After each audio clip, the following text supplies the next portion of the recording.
This is the President McCormack Podcast with your host, Mark McCormack.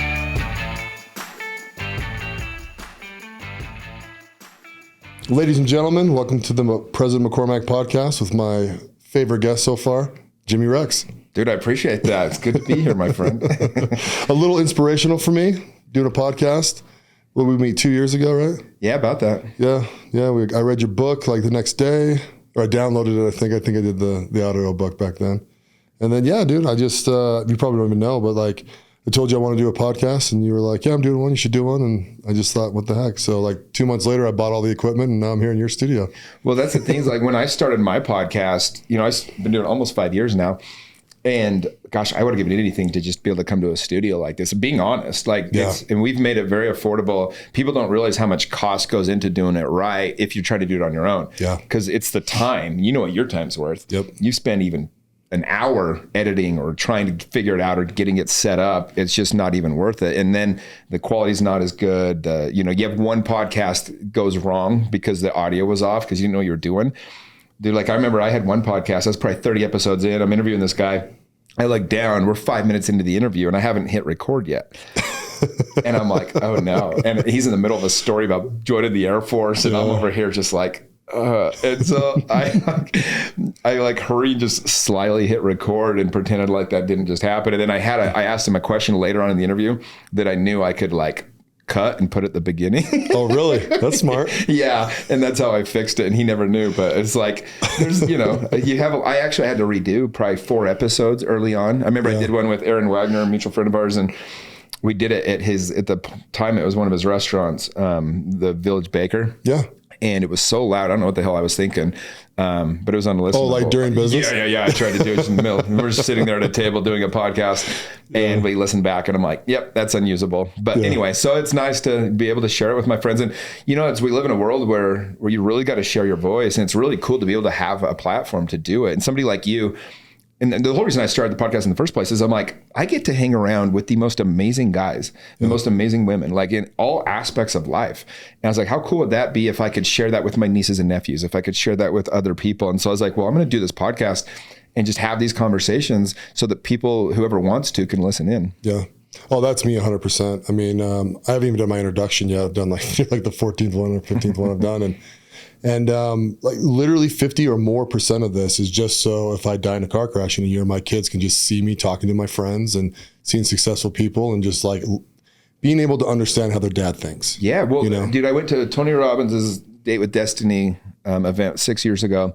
And it was at that event that I realized I need to start a podcast. And what inspired me is Tony had said, hey, I could die tomorrow.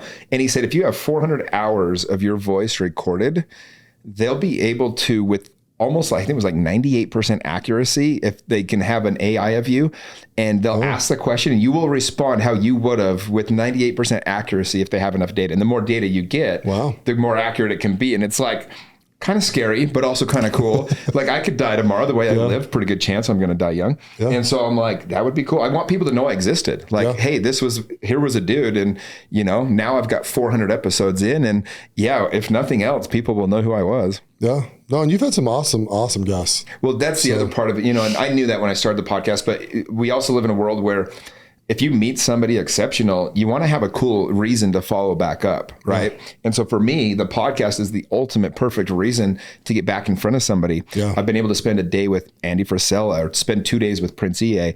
I just got back. I flew down to Austin, Texas for the day because I went and interviewed Justin Wren. I was on his podcast. He was on mine.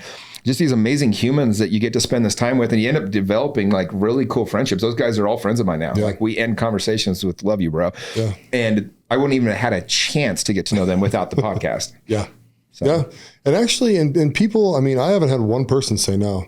Yeah. People like to tell their story. Yeah. I've got a roster of about 75 more people. Wow. So you got a roster, huh? Yeah, I do. I'm gonna have to start releasing 3 a week, I think. Oh, yeah. I mean, that's what's fun too. Is like when I started my podcast, I was 2 a week for 2 years. Yeah.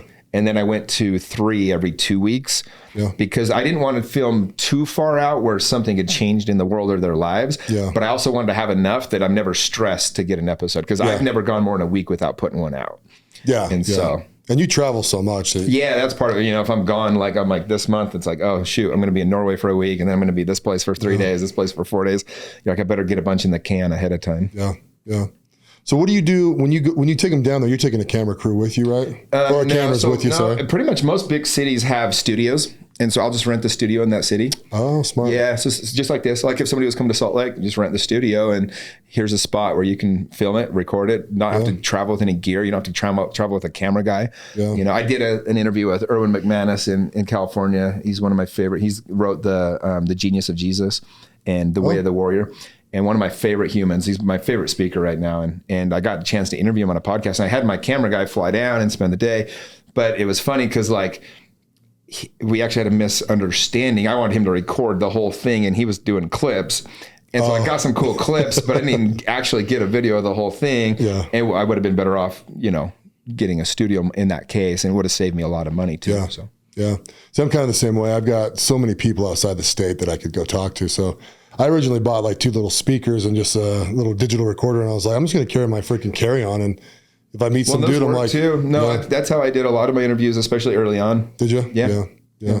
So who's been like a couple of your favorites? I won't say the favorite. You know what's cool is it's my podcast. So I decided early on. So a lot of people get pigeonholed into their podcast. I think you've done this the same way as I did, where I wanted to give myself enough flexibility in guests that if I meet somebody I want to interview, it won't be weird to have them on the podcast. So I didn't want to have it all about real estate or all about wealth or something like that, you know? And so my podcast is Exceptional People Living Extraordinary Lives. So I have a couple different groups of people that I'll get. So I have influencers. That's where I had Grant Cardone, I had Mitt Romney, John Huntsman, some people like that, right? Some famous athletes. But then I have on my friends. And those are my favorite ones, actually. It's just me and a friend jamming out. And people love those episodes because we get very real. We get very vulnerable in those episodes. And those have been some of the most impactful episodes that I've done where it's been like, wow, that changed my life. And then I have my real estate episodes where I'll interview famous people or just really smart people with real estate, right? Guys like Cody Sperber and, you know, Carlos Reyes, people like that. But then also I just have people that I think are interesting. So when Black Lives Matter was going down 2 summers ago, I had the head of Black Lives Matter here in Utah on my podcast. And, you know, at the time there was a lot of pushback against Brigham Young, and he had slaves and all these things. So I had the guy that wrote the book. I went to college with him, actually. He wrote the book about blacks in the church and the history of it, the LDS church. And so that was one of my most downloaded episodes I ever had. The guy's so fascinating to listen to. So I have a lot of interesting guests, like, you know, Under the Banner of Heaven just came out. And again, a lot of my stuff is relative to Utah. And so that's the 5th category, is people that are very well-known in Utah. Yeah. So different business owners, guys like Andrew Smith or, you know, the founder of Traeger, for example, some of these other guys, some of these amazing humans that happen to live in this state. But that's the mix I have of my podcast every 5 episodes. But by doing, you know, what I was saying with, like, when Under the Banner of Heaven was like the big show on Hulu, I had my friend Lindsay Hansen Park, who's the Mormon historian that basically helped them on the set for 7 months, and had her talk. And so I try to do stuff that's relevant. You know, I recently had on Taylor Paul, who she's so funny, dude. She's like a giant TikToker, and she has over 100 million likes on her stuff. And I had some close connections to her through friends. And so I tracked her down, and I was actually the first podcast she ever did. Oh, there you go. Yeah, and it was 2 weeks before shit hit the fan with Mom Talk, for those that follow that. And she came out as like a soft swinger. And I mean, all my TikToks of the interview with her were getting millions and millions of views because it was so relevant. And so I try to find stuff that's relevant, stuff that's going on, stuff that people are interested in. But anyway, so to answer your question, some of my favorite episodes are guys that, you know, nobody would know them, but like a guy like Dave Vobora, for example. He was a former NFL linebacker, but what really makes him amazing, I climbed Mount Kilimanjaro with him. And he had deep depression, almost killed himself, ended up getting through that. And he set up this place in Texas where he helps amputees, former military guys, to find purpose, and he helps train them. It's called the Adaptive Training Center.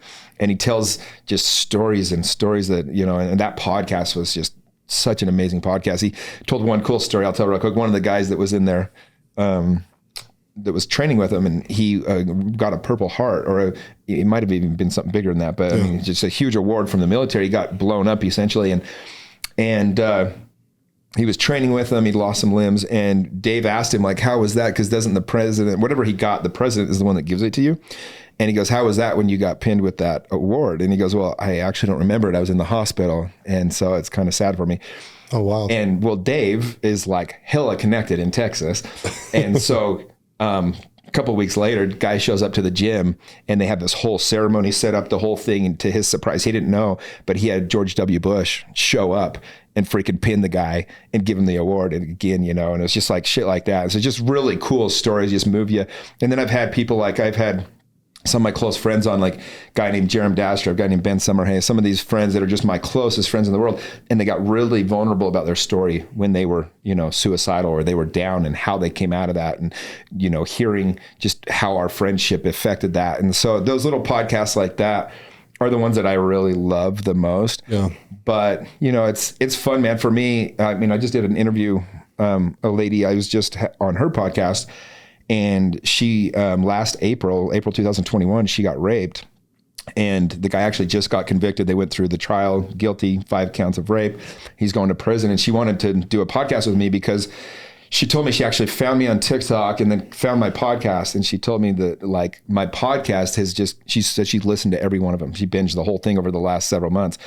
And she said that it's changed her life. Yeah. And so that's why she wanted to meet me and do this, you know, interview. And it was just really cool. Like, somebody that was in the worst place in their life was able to find my podcast, and hell, maybe she found whatever episode changed her or inspired her. But like, that's the reason I do it. That's the reason I wanted to do it in the first place, was just to be able to, you don't know who's listening. I've never met this lady. And she, you know, I have no idea who she is until the day. Yeah. And, but you hear that. And then, you know, she had my book and she had all these parts of it outlined that had changed her and stuff. So it was just really cool. And so for me, the whole fun of doing it is having those experiences and then watching how that influences others. Well, that's going to be surreal, right?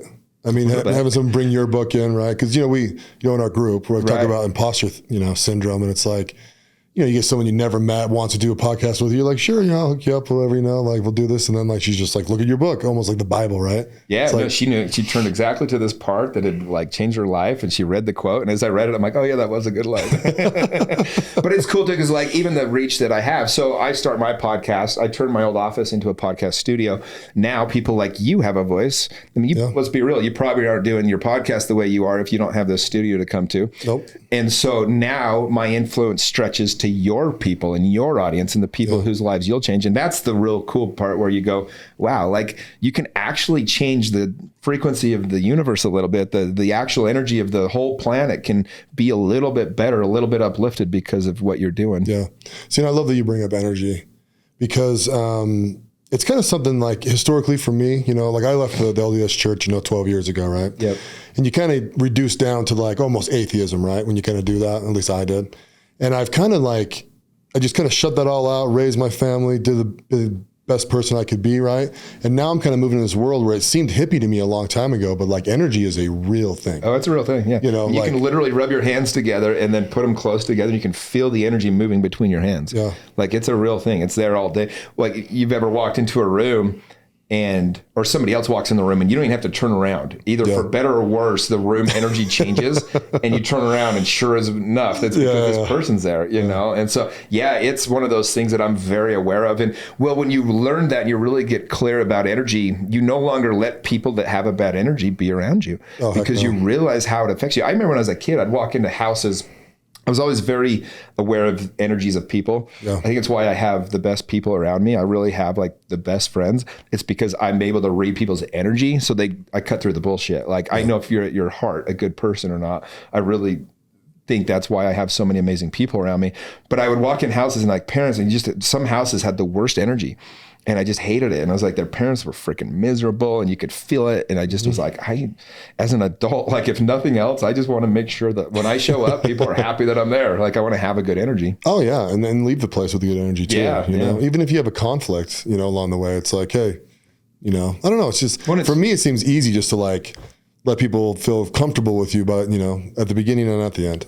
Yeah, and it's once you learn how that energy works too, you learn how you can change your energy. So I'll give you an example. You know, Tony Robbins talks about we have to change our physiological state if we want to change our energy. So he talks about getting up and doing a physical action to get out of a bad state. Like when people are down, they sit down, they droop, their heads down, they're, and they're feeling sorry for themselves or whatever else. But it's very difficult to be in a good mood when you're in a droopy setting. Yeah. So he talks about changing your physiology. And I remember one time I was dating this girl, it's probably about 10 years ago. And I was out on the back porch. We had this house. I had 5 roommates, all cool dudes and everything, good looking guys. And I'm on the back porch and we'd text. I'm like, hey, just text me when you're here and I'll, come on. And I was reading, I think, a book or something. And she it was way late. And so I finally was go inside and give her a call. I walk in and she's literally sitting on the couch next to my roommate and they're flirting. I'm like, I've seen flirting. I'm like, what the hell? And it just threw me into this horrible energy, right? So I'm like, all right, well, you ready to go? And I'm walking out to the car and I'm remembering, I'm like, Jimmy, you're in the worst state right now. You're going to ruin this date. You're going to have a bad time. You're in a bad energy. And I was like, I got to fix it. So I was like, okay, I'm going to put this to a test.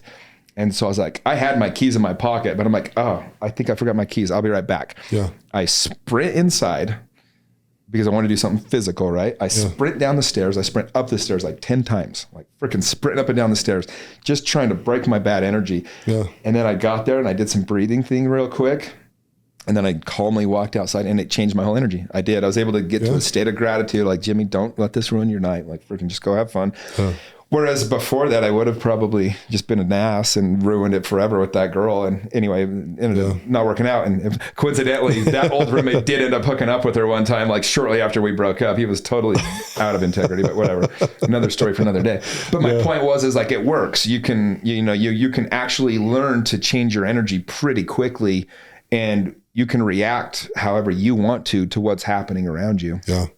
No, I felt that many times in my life where you're it's almost, I call it kind of being real in the moment, right? Like you got to be prepared to like pivot like right away. And so sometimes you're talking to people and a lot of people posture, right? They're going to come in, they're going to say things and they don't really make sense. You kind of look at them and you're like, well, what about this? And then they kind of like move into like, well, that's actually what I'm feeling, and it's like, let's get to the real part, man. You're wasting my freaking time. It's like the only thing I have is time. Yeah. Yeah. One of my favorite things to do, and I get away with doing it in a way because and you do too, but I'm really good at using humor. And people know I care. Yeah. And when you have those two things, you can say things that no one else can say, but it's what needs to be said. And my friends actually love me for it, but I'm able to say it in a way where it's like, shit, I can't bullshit this guy, he gets it. Yeah. Oh no, you definitely have that superpower, and it's a great superpower to have. And I think that's part of like, being likable. It's kind of one of my things, right? It's like, you got to have some humor, man. You got to be able to laugh at yourself too, Well, I learned, and I, shared this 2 weekends ago, we were in Moab, and the first thing I did before I had any of you guys asked any of you to be vulnerable is I got super vulnerable. Mm-hmm. I told stories that were shameful, stories that were embarrassing, stories that made me look stupid. And I tell it all as part of my story, but there's so many gifts in it. And as the way I've, delivered it to you guys, I created a space where you all felt safe to then be able to, as needed, share whatever you needed to, right? But I learned when I did stand-up comedy, Mark, I got up there, and if I made fun of everybody in the crowd, if I didn't make fun of myself first, then I would turn off the crowd immediately. They're like, this guy's a jerk. But if I made fun of myself first, it was carte blanche, dude. I could say whatever I wanted to anybody. And so I just learned very quickly, like, okay, learn to be self-deprecating, not a lack of confidence it's never at my expense, because that's what I did in my 20s. It was always like literally putting yourself down. It's different. It's like acknowledging and giving yourself grace, right? I always think I know that like God finds so much humor in just the character of Jimmy Rex. He's like, this freaking guy, like, you're not going to believe what he did today. And I think if I can picture God laughing at my bullshit and like enjoying it and being like, freaking Jimmy, then I give myself that same grace. And so it's done in a way where it's like, I'm enjoying my own ridiculousness. Yeah. Like I'm aware of how amazing my life is, but also how ridiculous I can be. Yeah. And acknowledging that in a way where people are like, this guy's not afraid to just freaking be in. Because it's a very attractive energy to bring in when people know that you're just comfortable in your own skin. Yeah. Oh yeah. Yeah. The confidence level that comes from that.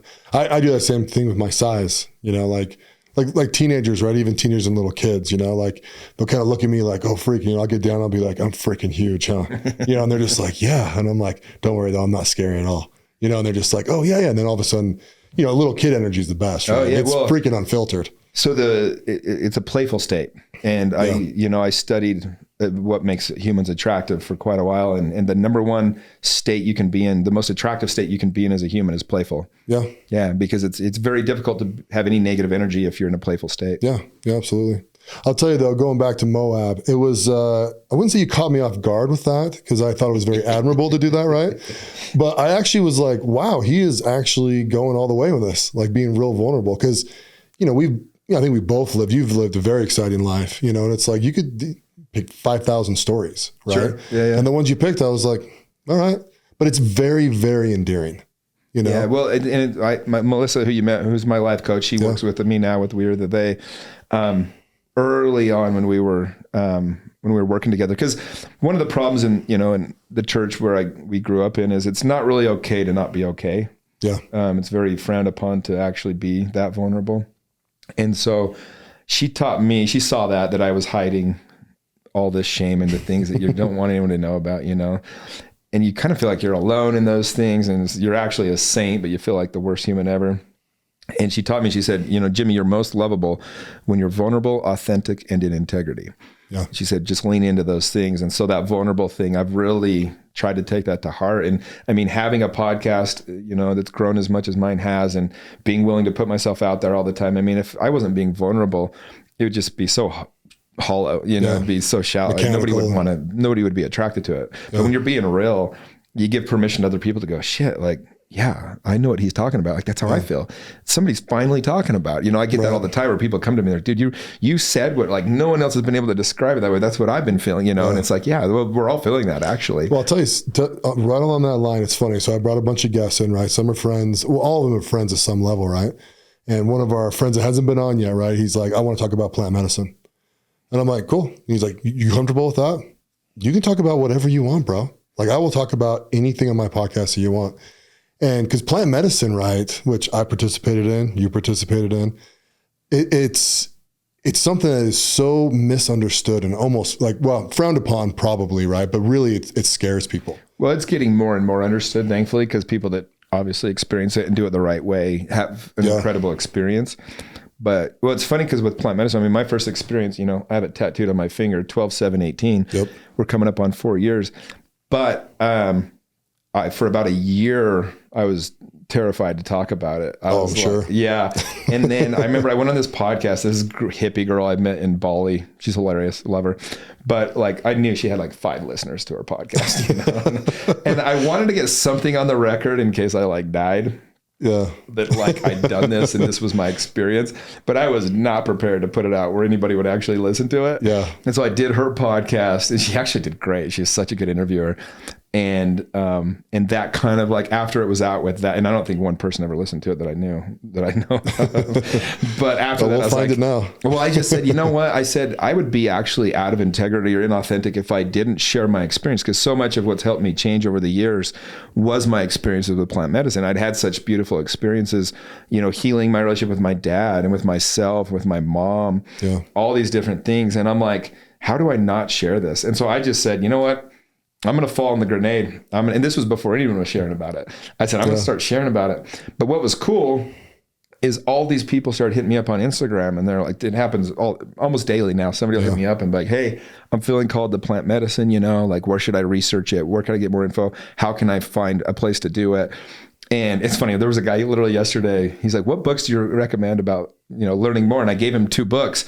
He hits me back and he's like, great. And I don't even know this person. I'm just answering because I'm trying to be nice. And he hits me back. He goes, oh, great. Who are the authors? And I go, bro, I'm not Google. Like, do some work. I was so bugged. I literally go, dude, I'm not Google. Freaking Google it. Like, it was pretty funny. And cut and paste this bad boy.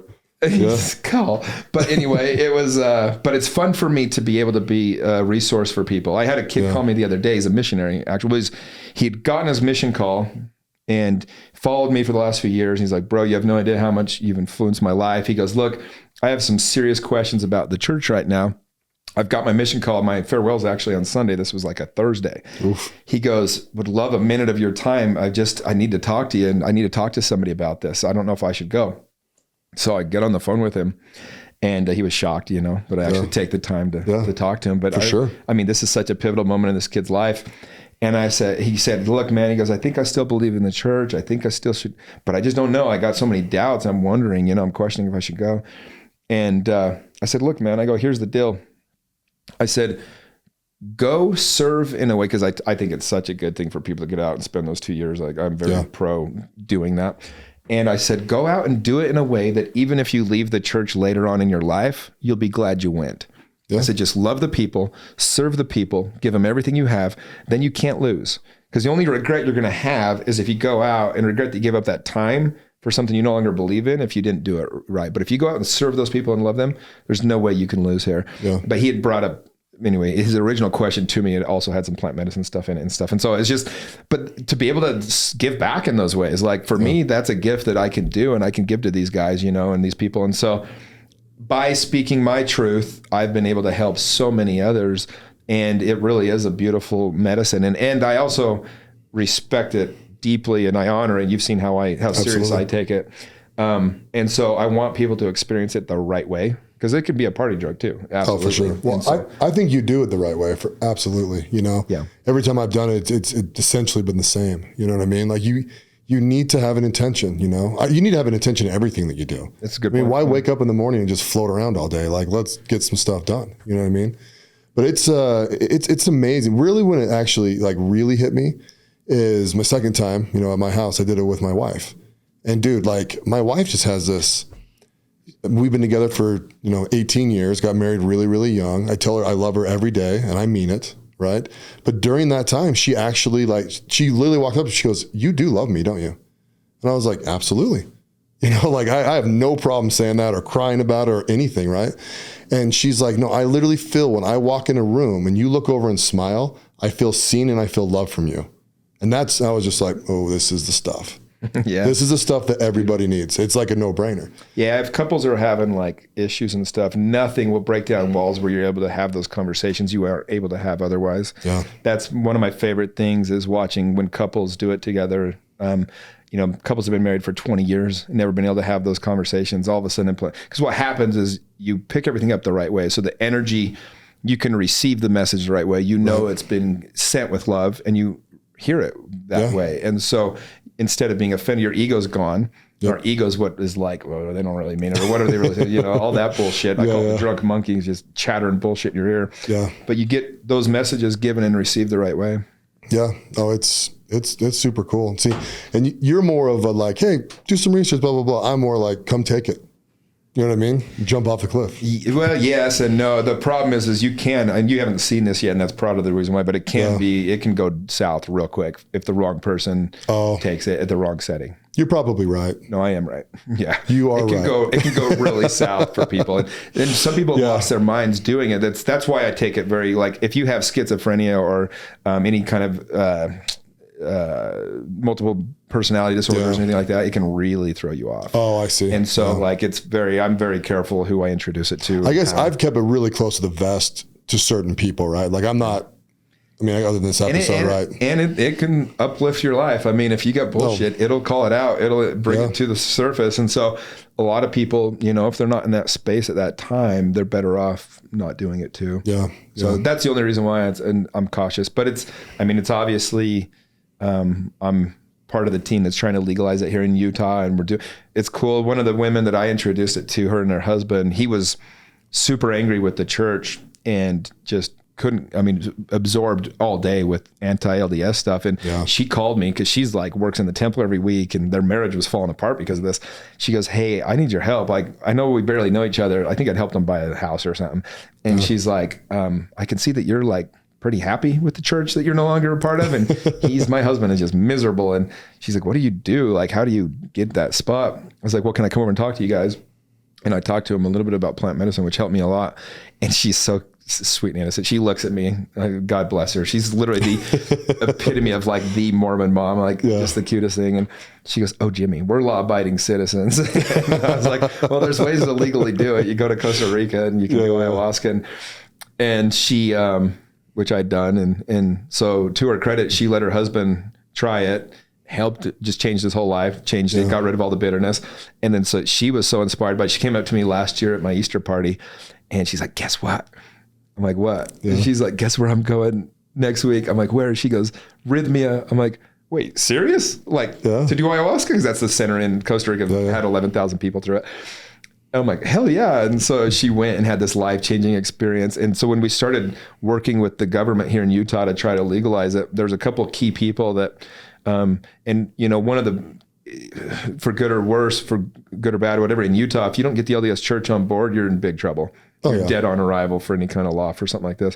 So she found the guy that was the state representative that's the most against legalizing medical cannabis. Yeah. And she went and met with him and told him all about her experience with ayahuasca. And she dealt with some really traumatizing things that was helping her with. And she convinced this guy to go to Costa Rica with her and to do, and he's an active bishop in the LDS Church. They just got back like a week ago. And the dude had this life-changing experience.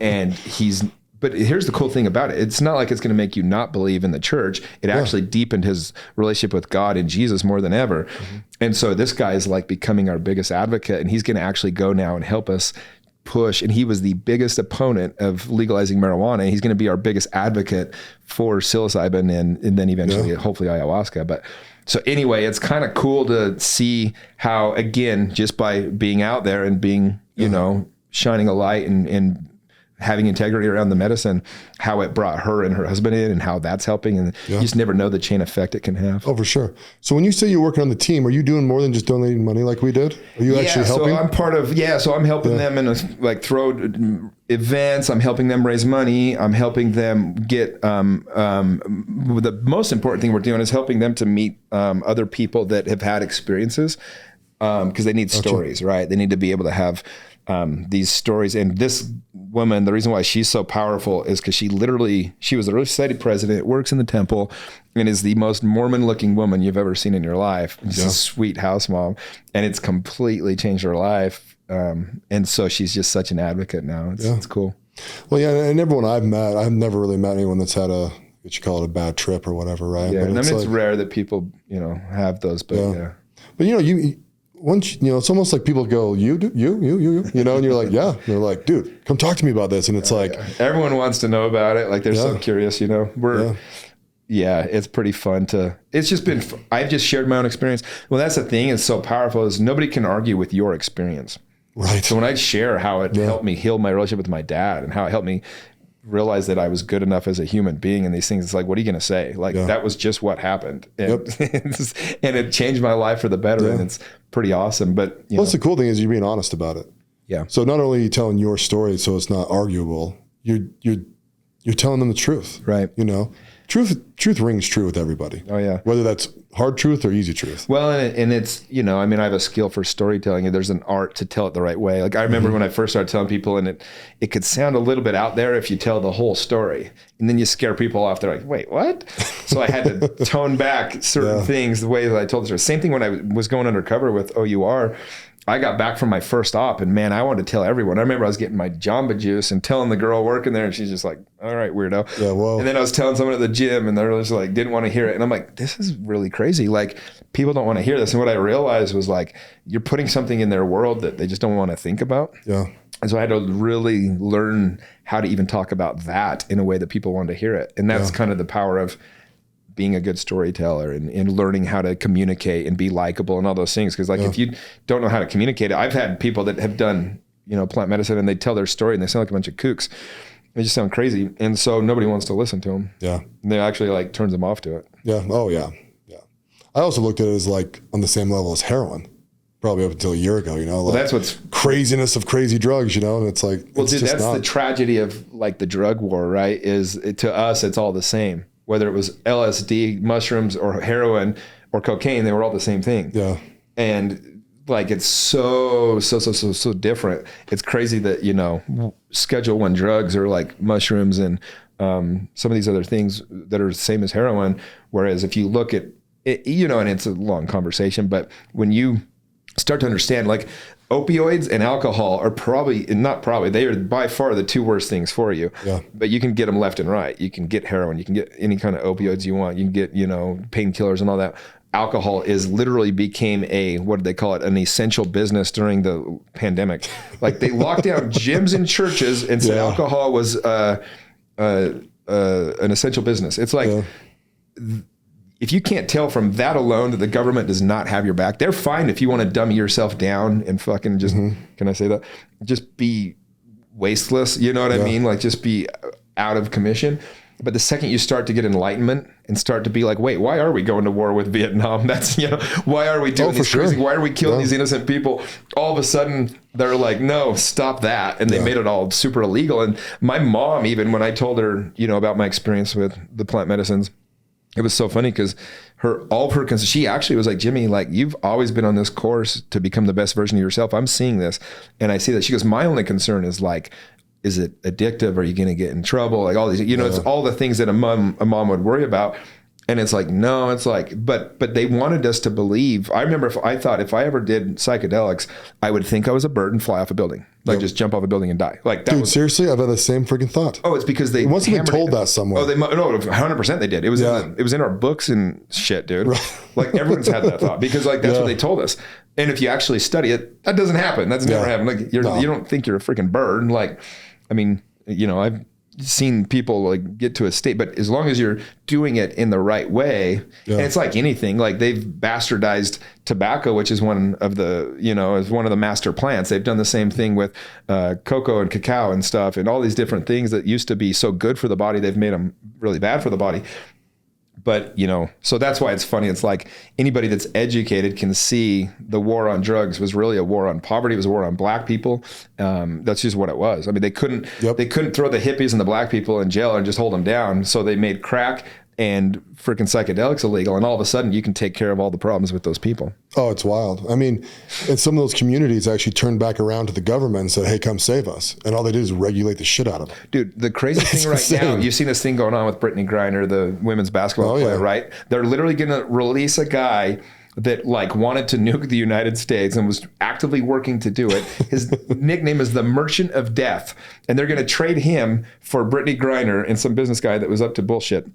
And here's the crazy part is Brittany Griner is in prison or jail in Russia for marijuana use. There are tens of thousands, if not hundreds of thousands of people in America right now locked up for the exact same thing they have her locked up for in Russia. And like either we're going to let them all out or we shouldn't worry about it. Like either marijuana is illegal, which it shouldn't be, or it's not. And it's like so crazy. Like we still have people, there are literally tens of thousands of people in prison today for marijuana violations.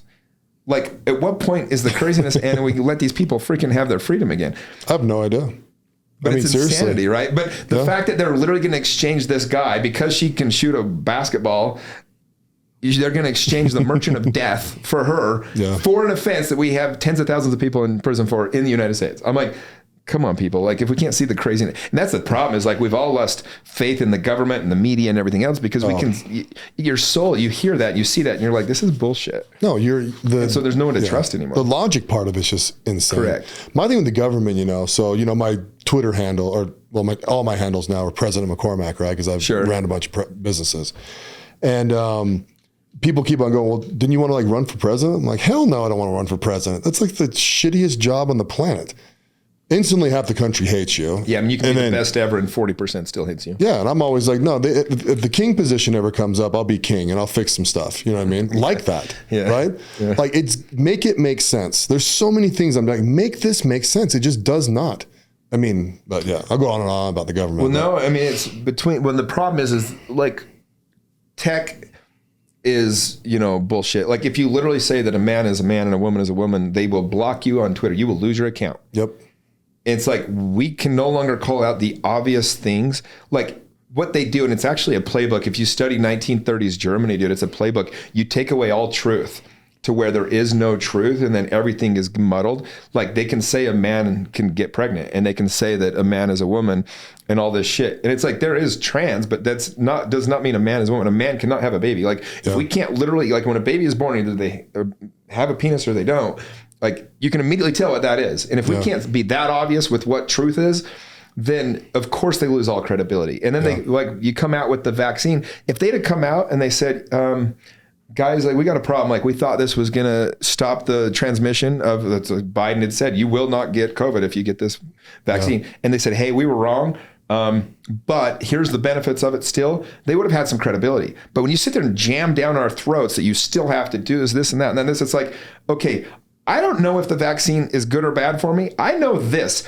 Every person that I don't trust is shoving it down my throat. And that's all I need to know. Like, I can tell you're full of shit. You're lying. So I'm going to pause here. I'm going to take a break and let this thing play out for a little bit. And that's the problem. And so the problem, though, is tech was in on it. That's basically our source of media, news, right? The news itself is in on it. And the politicians are saying the same thing. So it's like the three sources we should be able to go to for truth, literally you can't get truth from. Yeah. So that's, and people are not dumb. That's why Joe Rogan has more views in a 2-hour episode talking about freaking who knows what, aliens and bullshit. Yeah. He'll have more people because people know he's being honest. That's why my podcast got some traction, because people are like, yeah, dude's at least being honest with us. People can smell it when you're full of shit. And so anyway, I think that's the problem that we have now, is all trust is lost. They never apologized. They never backtracked. They just dug their heels in. They doubled down on all these things. And it'll be so fascinating. I mean, they're already creating, I'm sure, the next big event to scare everybody, whatever it is going to be, right? Whether it's a food shortage or a pandemic or whatever. And it's like, it'll be fascinating to see how people react this time. Because, you know, I was so disappointed with how so many people acted in the last time. Like, they just gave up their freedoms, dude. And one of my compliance was insane. Quotes. Right? Oh, dude, one of my favorite quotes of all time is, anybody that would give up their freedom for safety deserves neither. And it was even a false sense of safety. But people were just so quick to just lock themselves up, to fall in line and obey. And I study history. I just got back from Auschwitz. I was there a month ago in Poland.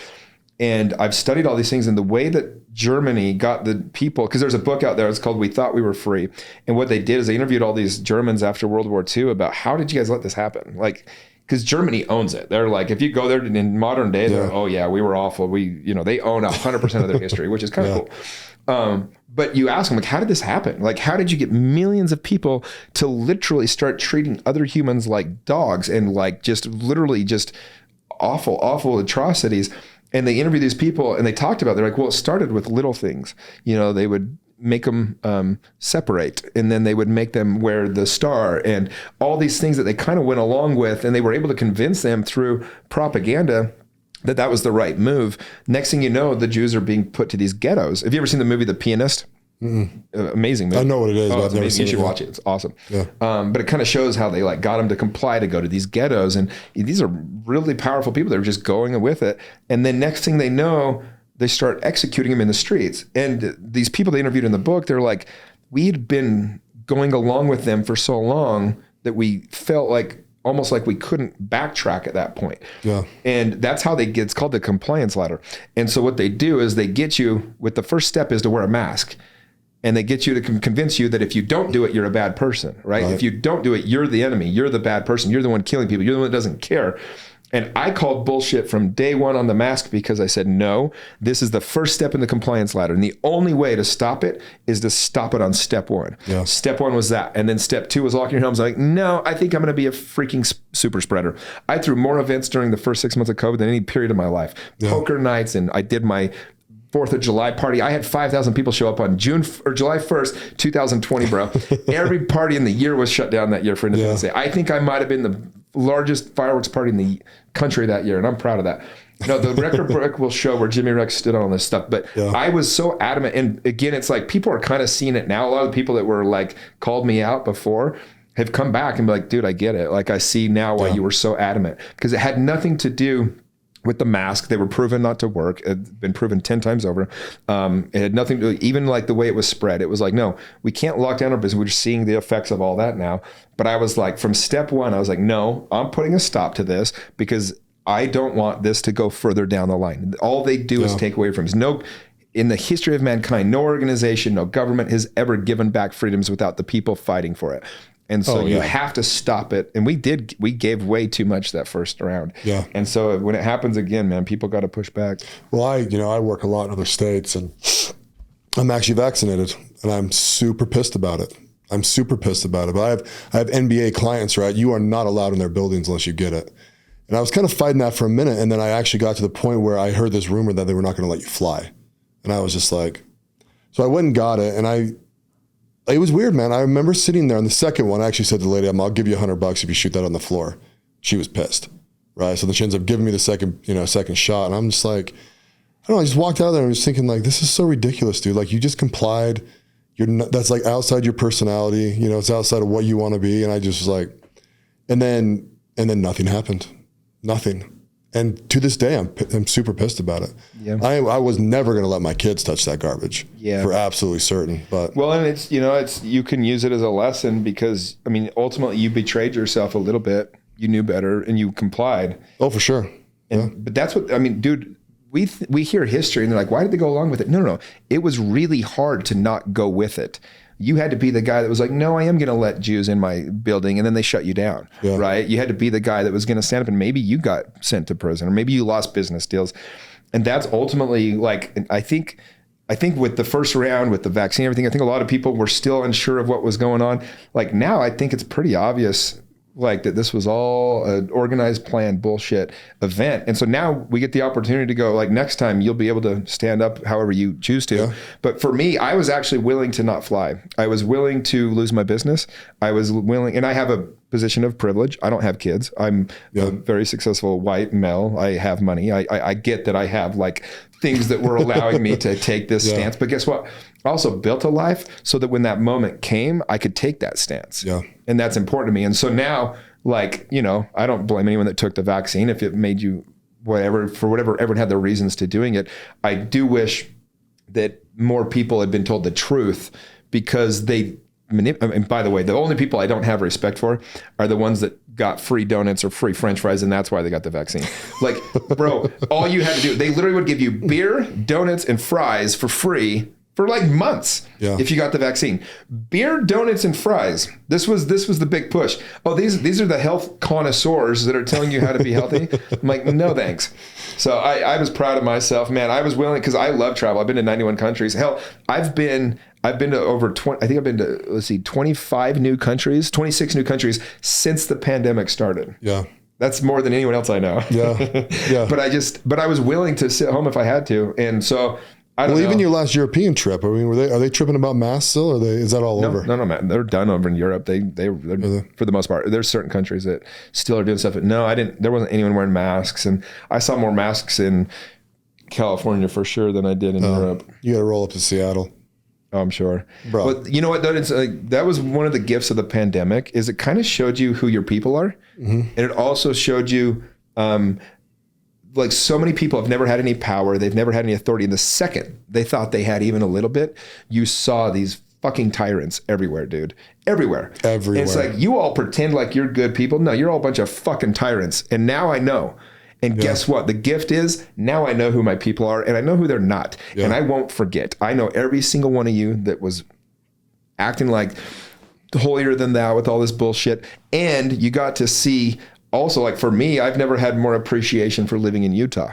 Oh, for sure. Because even though I think we got some people in high government that are idiots in Utah now, as a state, man, we have it good here. And even in the lockdown, and I think there was enough of us that were like pushing back that I think we created this really safe environment in Utah to be a little contrarian, to go against the message. And I think it created this really cool place where, I mean, Utah was safe. Like it was, I didn't feel like I couldn't be me. I didn't feel like I had to pretend like, I mean, if you're in San Fran or California, Oh, it's insane going there. It was like a ghost town. But like, I mean, every time I came home to Utah, because I'm in construction and which is another funny thing, I just had a pass to go anywhere. Sure. I could literally go anywhere. No one gave a rip because I would be getting government letters from every state being like, yeah, you're allowed in here because you have federal contracts and blah, blah, blah, blah, blah, right? So I could travel wherever I wanted. But there was literally people that were like, they didn't leave their homes for months. And like my employees, right? One of the businesses were like, we shutting down? I was like, hell no, we're not going to shut down. You know the ramifications of shutting down? I mean, we're living in them now. We are, I know. I was watching... Supply chains, bananas. Bro, I try to get opposite views of my political views as much as often as I can. So I'll watch John Oliver, his TV show. I think he's an idiot. But he was talking about inflation on his latest one. And he's talking about how there was nothing we could do because the money had to be poured into the economy. And he was like saying it in a way like, and I'm like, no. See, this whole message, and the problem is people on his political side and an agenda are going to be like, yeah, he's right. Like I was listening to John Oliver and like, it is true. Like, even though it caused inflation, because he was admitting all this money dumped into the economy did cause inflation. He was just making the argument we had no choice. And we know we did have a choice. Never shut down for this damn thing that like was so damn obvious to anybody with half a brain that this wasn't going to be a good thing in the end, you know. And we threw so many, like the thing that pisses me off the most is the adults did it at the expense of kids. Like, can you imagine being in one of your formative years from like 4th grade to high school, like even in our first years in college, and you got those robbed from you? Dude, can you imagine not having 9th and 10th grade? You know how much you grew in those years, not having your senior year of high school, not having, all my nieces and nephews were caught up in there somewhere, and it screwed up all of them. Dude, all the kids graduating I know. Through a car. They don't get that back, dude. Well, it's just the social interactions they have and everything. It's really sad. And so for me, you know, and here's one of the things about something like a pandemic, dude. And this is what they did. Because Trump's as guilty as Biden. People forget he threw trillions of dollars. He locked everyone down. Like, absolutely. I have no respect for him in the way he handled it either. Like, Team DeSantis, 100%. If Trump runs again, I hope he gets destroyed. I mean, I won't go into all that. But my point is where the hell was I going with that?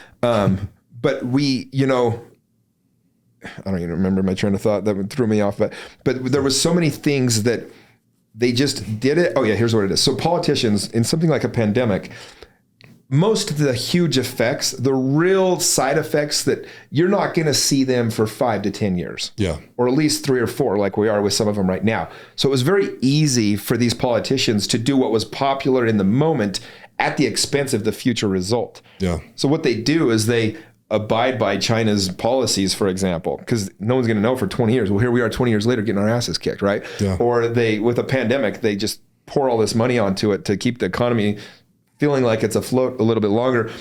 Or they lock us all up saying, yeah, I locked people up, I saved lives. What they don't see is the 10 years from now, all those kids and all the depression, all the kids that can't function the same way and all that. And that's the sad part. And so for a politician, it's just really easy to punt the ball down the field and make the decision that's popular today at the expense of the future. And that's what Trump did. That's what Biden did. And so that we get the effects of that for the next forever. Well, for me, dude, it's politicians do not lead anymore. There are no leaders, right? Leaders stand up and go, no, we're fixing this stuff. That's why I love DeSantis. He's the one guy that did. Yeah. Oh, absolutely. He's the one guy that was like, no, we're going to open. We're going to do this our way. We're not wearing masks. Yeah. This is theater. I love when he called that. This is theater. You didn't even have it on 10 minutes ago. Now you do. Yeah. But I mean, and you know what it's like when you're around someone who's just covering their ass all the time. Oh yeah. Right. And it's like, dude, it's so off-putting. And I think that's my biggest thing with, like, I guess when I say government, I really mean the federal government. Right. Sure. And it's just like, all you idiots are doing is just covering your ass, you know? And then, but I'm 10 times more pissed at the people that vote for them later. It's like, that's what you want? That's your expectation level? Like you saw what Mitt Romney is. If you vote for him again, that's on you, Utahns. You know what I mean? Like some of these things, dude. I know. I know. Weak ass dude. Nobody led. It's like you said, they just covered their own ass. They just did what they fall in line. It's like, no, somebody actually lead. Yeah. Leaders get scrutinized. Leaders get destroyed. Leaders get put their balls on the line. But like, that's leading. Like leading is doing what's not popular, but you know it's right. Yeah. You know? Yeah, it's always doing what's right. To you. Yeah. And it's authentic. Yeah. Yeah. Speaking of leaders, we are the they. We are the they. Absolutely. Tell us about We Are the They. Because a lot of people talk to me about it, obviously, now. So love it. No, so, I've been a real estate agent for the last 17 years. And in 2019, I was the number one agent in Utah. I sold a $32 million home. It was the most expensive home ever sold in Utah at that point through the MLS. And I'd hit this peak in my career, had a lot of money put away and a lot of investments. And I realized I had this, in a plant medicine journey, I had this epiphany that I need to do something more with my life. There was a real estate agent that had been killed going to collect his rent from a fourplex. And I liked the guy. I knew him. Great agent. Had 7 kids. But every article, every news station was covering this. And it was like, real estate agent gets killed, realtor. It was like, and I had this epiphany. I was like, if I die tomorrow and the only thing I'm known as is a realtor, like, it's a great career, but I would be pissed. I am so much more than that. Yeah. And so that day I started kind of really working on, all right, let's talk about legacy. Let's talk about really making a difference in the world. What kind of stuff would I do? And I knew I was going to shift at some point, but I kind of had to figure it out. And it took me 2.5 years. And originally I wanted to have this idea. I had this thought. I saw a bunch of influencers, about half of which I was friends with. They went to Poland and they spent some time up in the mountains with Wim Hof in the cold, in the snow. And it looked like the coolest weekend of all time. And I was like, I could do these cool experiences and get these influencers. And I'm friends with enough of them. I knew I could put together some cool stuff, running of the bulls, go climb with the girls in Uganda, bungee jump off a helicopter, stuff like that. Yeah.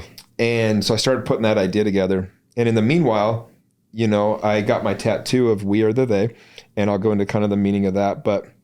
And I wanted that to be the model for my life. I wanted it to be a brand that I could start, but I didn't know what it was going to be. I'm like, it's not a clothing company. I don't know what it is. And then I was working with my life coach, and she had mentioned, Jimmy, it's time to start looking at teaching and giving back. Like, you've been doing this for 10 years. You've learned so much. We need to do a course and you can help people like through what you've learned. You need to start teaching it out. And so originally I had all three of these ideas separate, and I started thinking like, all right, well, what do I want to do? And I was really putting a lot of time and attention into it. And it came to me, I was working with my friend Bea. We did like a little meditation, and it was around this idea because she's actually girlfriend with Tim Ferriss, who's a huge influencer. Yeah. And so I wanted her feedback. So I'm like, was this something like a guy like Tim would buy into? And she's friends with, Aubrey Marcus and all these other guys. And she's like, Jimmy, they all have their own busy lives. Like, let's do this meditation to think about who actually needs this. And it came to me, it was like, oh, it's my friends that like want to bond and get these deeper connections. And it's these guys that hit me up on Instagram that are always wondering like, bro, how do I find friends like yours? Or the other question I get a lot is like, you look like you're really living, man. Like, I've been just going through the motions. Like, how do I get out of this place? And I was like, in that, because I had this like imposter syndrome around doing a coaching program, because I'm like, well, who the hell am I to tell people how to live? I got plenty of stuff to figure out. Yeah. But when it came to me that it was a coaching program for men and the purpose was to help these men connect and form bonds, I was like, oh, I'm the best in the world at that. Yeah. All my friends have met through me. I know exactly how to do this. I know exactly how to bring guys together, form that friendship, get vulnerable, build deep connections. And so that's how We Are the They was formed. That's how it became what it is now, which is a group of, basically started out with a group of 50 men. And it was funny because, again, that's an imposter syndrome. I gave myself a month to sell the program because it's not cheap. It's not the most expensive coaching, but it's not cheap either. Yeah. And I gave myself a month to sell it, just hoping I'd get 50 guys. Yeah. And within 9 hours of opening the program, I had 145 people apply. I was like, holy shit, I've struck a nerve. Like, this is such a need for men. And so I picked the 50 out of that and started the first group. There's now about 150 guys, different groups. And it's just a program designed. It's basically what I did for 10 years. I've put it into a 2.5-year program. And it's to take guys through the first year is basically a lot of in your mind, a lot of the, that kind of stuff like financial, your health, your mindset and psychology, leadership. Yeah. Then you get into your heart space, a lot of your personal relationships, how you show up in society, some of these other things. Anyway, and it's putting it all together, but it's this 2.5-year program to help people become the best version of themselves. And so it's called We Are the They. So like when I was going undercover with, Operation Underground Railroad and the Child Liberation Foundation, I came back from one of the ops, super dangerous op. And, my girlfriend at the time picked me up in the truck and we're driving home. I'm telling her all about it. And I'm telling it like, I'm excited. It was a dangerous op. It was crazy. And we rescued all these kids and I'm telling her about it. And she's like, well, she pulls over and she's like, hey, I don't really want you to do this anymore. Like, it's super dangerous. And I don't know. And I was like, I know, but it's like, it's part of my life's mission. She's like, I know. It's like, it's bad environment. It's just, I don't like you to go. Scary. Yeah. She's like, why can't they just go do it? And without thinking, I said, what do you mean? There is no they. We are the they. And as soon as I said that, I was like, oh shit. Yeah. That's good. I knew that was going to be my motto for life. And so that's how the name came about. And it's really, that's what we try to emphasize as a group is like, we're the ones that are going to change the world by changing ourselves, by being leaders for our families and communities and each other. Because change is hard. And so the whole purpose of the program is to create this community of men to support each other and help you through it. And that's what we're doing. And so it's been awesome, man. I've been going about 8 months and it's my favorite thing I've ever done. Well, I'll tell you. So you actually told me that story about the tattoo. I don't even know if you had the tattoo yet. I might not have. I don't think you did. But when we went golfing, you told me that story. Like 2 or 3 months later. Yeah. Because I remember you told me that story, and I remember thinking like, that is the baddest ass thing I've ever heard. Like, I wish I wanted to do OUR. I wanted to do like what you were doing. I remember you telling me that. I didn't say much, when you said it, but I was like, dude, I freaking like Jimmy Rex. You know what I mean? I freaking like that he just does that and like kind of owned it. And then, once you got the tattoo and you named your group, I was like that more. That's cool. Keep it going. Yeah. So Yeah, I no, wanted to do something with the brand. It was funny. I had this like weird illogical theory that somebody was going to steal my brand. And it's like, well, they can't really steal it. It's your own personal story. But I guess they could have created it their own way. But I was like, I got to do something before someone else does it. Yeah. So how many, tell us more about the OUR experience. Cause I love that stuff. Yeah. Well, I mean, I don't think people really know what that is. Well, yeah, I mean, there's several organizations now that go out and they help rescue kids that are being sex trafficked. They do it in different ways. So I got in with OUR like early, like they'd been going for like 6 months. They'd done with one like Paul, right? Through Paul and then Tim. Yeah. Yeah. And I just heard about it and I was like, I need to be a part of this. I need to do this.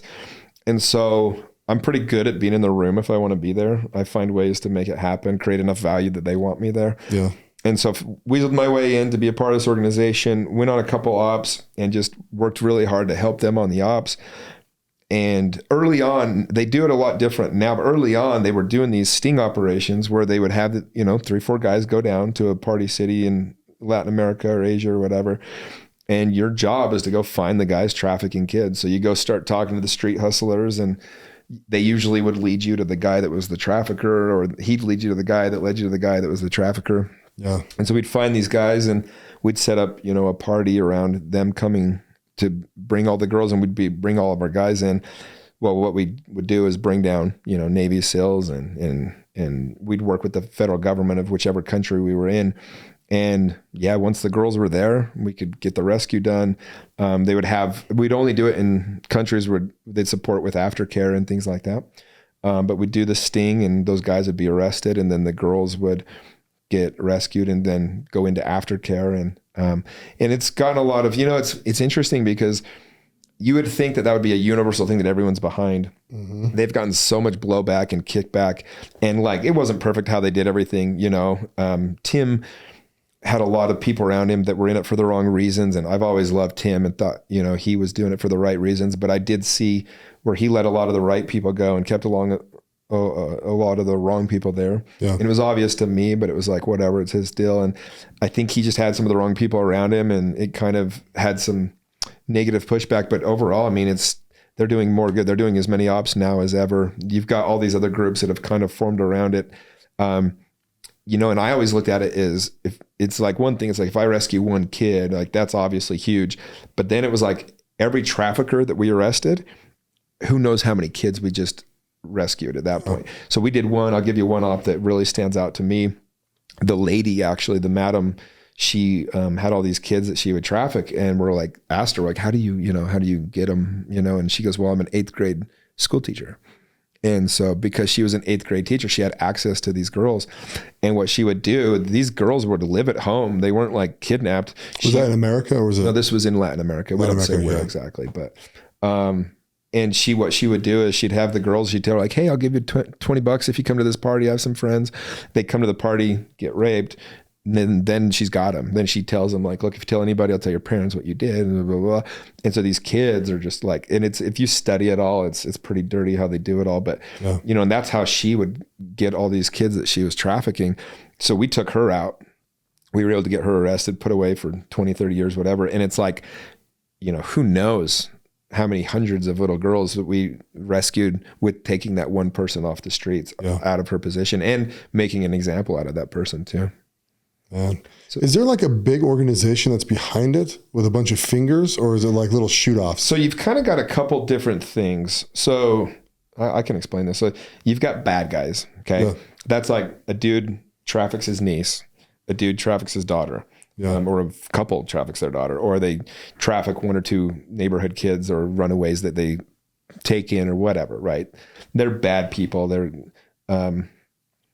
They're obviously doing something that they shouldn't be doing, and it's not like that's what it is. Then you've got like idiots. The idiots were like, dude, I know a girl I go to school with, and we could traffic her. Like she would, no, they don't say traffic. Like she would sleep with those guys for $100, and they'd start trying to hustle it. Right? They're not actually traffickers. Right. Those were like the lowest level. And then you got the evil guys. And the evil guys were the ones that had an organization around it. So the particular op I was telling my girlfriend about it, that in my truck, there was an organization around it. They kidnapped girls. We were able to tap their phones through that government once we got all that information, it was funny because the government told us, they're like, we've been trying to get these guys' info for 3 years. He said, you payasos, which is clowns in Spanish. He goes, you payasos got more information in 24 hours than we got in 3 years. We had their emails, phone numbers, Facebooks, Instagrams, like the whole thing. And anyway, but those dudes, I mean, they had a perimeter set. They had guards. They had people, like they had an organization around it. They had the front man. They had, these girls were being kept at a place, like, and that was an evil organization. So you have the three, but it's usually more localized. I don't think there's any grand scheme, as far as I know, going on. But it was, so you got idiots, you got bad people, and then you got evil people.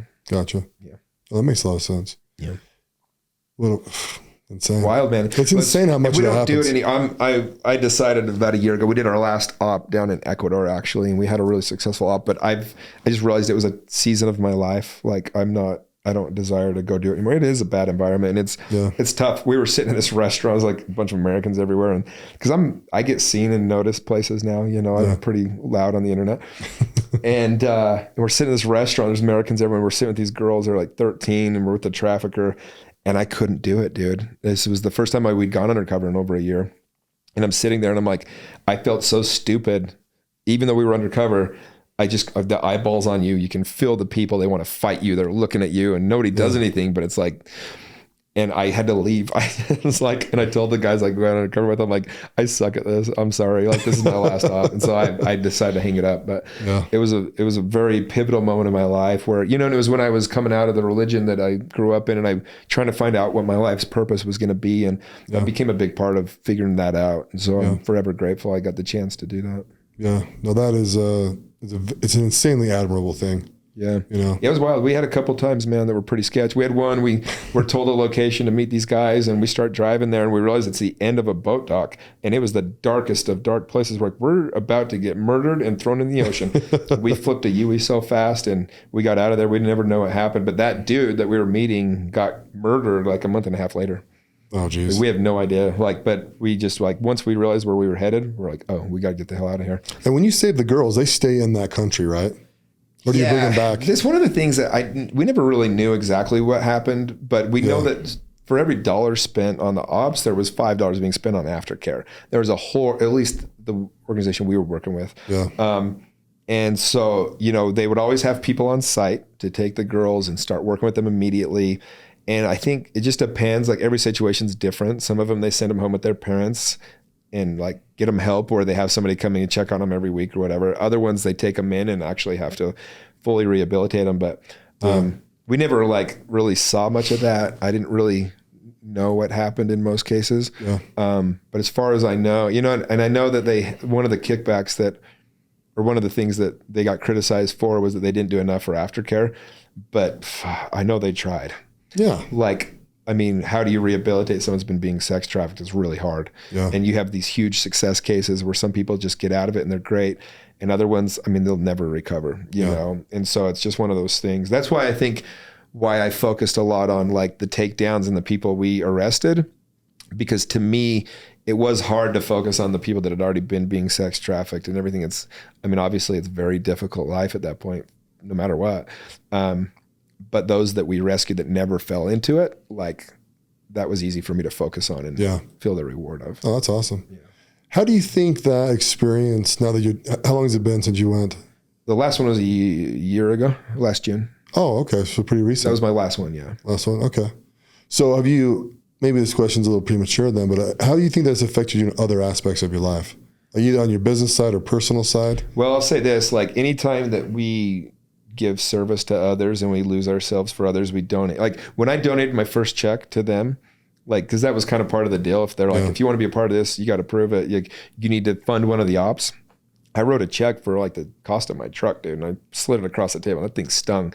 I actually, at the time, I just made some investments and bought some homes, and so I actually didn't have a ton of cash on hand. Yeah. I called my assistant, Chris, my business partner now, and I was like, hey, I needed to use the emergency fund today. It was my emergency fund. Wow. And he's like, what for? And I told him, he goes, that doesn't really sound like an emergency. I'm like, no, but trust me, we needed to do it. Yeah. And dude, you can't explain it, but door after door after door started blowing open for me. I had opportunities. I had money.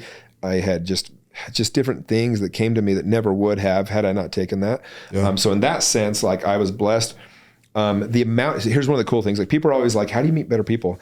Well, go find other people that come from a heart space. One of the things I love about We Are the They is the way I pitch the program, the way that we talk about it, the way that we go about it. It's naturally going to attract people that come from a really good heart space. And if you're in your bullshit, you won't want to stay. I mean, you were in Moab. Yeah. I put you guys through some pretty intense stuff. Yeah. If you want to stay in your bullshit, you just won't stay. Like you'll go away. It's not your group. And so when you do that, when you surround yourself with amazing people and you have that standard, and so like when you volunteer with an organization like that, I kept meeting just these amazing people, some of the best people in my life, Andy McCubbins, Jeremy Nevis, Paul Hutchinson, some of my best friends in the world now. These people I'd meet through this organization. And so it brought into my life these rich relationships that I was able to accumulate. And so like from a personal standpoint, it was beautiful. As far as it affects me in other ways, I don't know. Like we never had to see anything awful.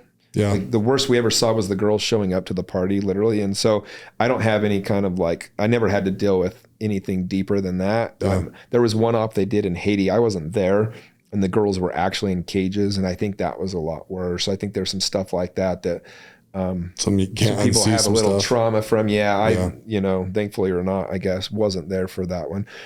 But anyway, and so there's some things, but for me, it just helped me have empathy for people and kind of really give me purpose again, as I was, like I said, like when you grow up in a certain, I guess, like religion, you know where you're from, why you're here, where you're going, what's right, what's wrong. And then you strip all that, you get left with just like, you got to figure it all out. And so for me, a big part of recreating what my life purpose was going to be came through some of those experiences. And, I was at a Tony Robbins event and came up with my life's purpose, which is the purpose of my life is to share my tremendous love with all of God's children, bringing happiness to others through my playful soul and by being an example of living an extraordinary life. And that's what became my new benchmark of how I wanted to live. Yeah. And a lot of that came through those experiences and having that with OUR and CLF and stuff. And so for me, it's all just part of like just what I went through. Yeah. It's kind of hard to define, right? Like your life. Yeah. Right. It's this huge bunch of stuff. Come take a peek at it. Like, Jimmy, what are you doing? It's like, well, that's one of the things I hated about when I did real estate. It was like, it cheapened it so much to be like, oh, I'm a realtor. Yeah. I am, but I'm not, it's like, but it's, if I don't want to have the conversation with people and they're like, what do you do? Even today I go, oh, I'm in real estate. Oh, really? Yeah. See, I always, people, come to meet me and they'd be like, hey, what do you do? I'm just like, oh, I work in a manufacturing plant. Yeah. And they go, oh, cool. Yeah. I don't want to go in more. No one cares about a manufacturing plant. Well, it's funny. I started buying, for 5 years, I had front row season tickets for the Jazz right by the visitors tunnel where they come out. Yeah. And I'd sit in these nice seats and people would sit down next to me and I was kind of young, and so they're like, oh, are these your dad's seats? And I was like, no. And they're like, oh, what do you do? And if I said I was in real estate, that's what they'd go, oh, are these your dad's seats? But then I said, I was like, I'm just going to experiment with this. And so like literally every time people would ask me, like, what do you do? I'd be like, oh, I'm real estate developing. They're like, oh, nice. That's great. And I was just like trying different things because I was like, I flip homes. I'm in real estate development. Yeah. But it was just funny. It was just people's perception. Yeah. Oh yeah. People's perception's always insane, right? Yeah. Yeah. As long as you drive a Porsche, you're rich. Porsche. whether you're leasing it or not. Never been a Porsche guy. You want to? I'm not into any of those things because I can't fit in one, bro. Oh, the good point. Dude, I've never been a car guy. I'm glad all my friends have badass cars and they always have these parties where they drive all their cool cars. Yeah. I show up in my Tesla and feel like a scrub. But shit, guys, I paid 6 figures for this damn thing. No, it's, seriously. You spend so much time in a car that you really do want to be in something that drives comfortable and safe. That's why I like the Tesla though, dude. That goes so fast, you can buy your way out of trouble pretty quick. Like if you accidentally are getting cut off, you just gas and you're out of the way. Yeah. And it turns really good. It's just a very safe vehicle. So I love it for that. But it's just funny. I have so many friends that spend so much money on cars and I've just never been a car guy. I can appreciate a cool car. See, I'm glad that it wasn't ever my thing. I grew up and my favorite car ever was an Aston Martin, right? I'll post this picture later. That's a pretty car. And my friend's mom got one. Right. And he's like, come on up there, dude. And I was friends with the mom, I was married actually. So I was probably like 23. Right. So I go up there, dude. I sit in this freaking car, dude. And it was like a V8 Vanquish maybe, or a whatever. Bro, the windshield comes to here, right? I put my arm on the outside of the car, dude. I take this picture, and I've never looked so freaking big in my life. And I was like, dude, if I pull the top on this, I am literally laying down in the middle of this car. And I was like, what the freak? So then I've been into a couple of like LaFerraris and like all these like really, really dope cars. I mean, they're amazing. Oh, yeah. Don't get me wrong. But dude, I look like I'm this big in there, you know, it just freaking sucks. Yeah. Well, and I get claustrophobic in those cars. I drive in my buddy's Lambos or something, and I'm just like, I don't like this. Like if we got in a wreck, I'm dead, you know? Yeah. And your ass is that far off the ground. Oh yeah. So I got in a bad wreck in my truck 2 years ago where, you know, there was a kid got a DUI, fell asleep on the freeway drunk, and it was 10 at night and it was a dark part of the freeway, and the car in front of me swerved at the last second and I hit him dead stopped going 80 miles an hour in the middle lane. Never saw it. And if I was in my truck and if I was in any other vehicle, I was dead. Yeah. And so I drive my truck probably 80, 90% of the time. I just feel safe. Like I actually have anxiety if I drive in someone else's vehicles now. The whole time I'm driving, I'll feel it's like in my body. But if I'm in my truck and because I'm up, you feel big. Oh yeah.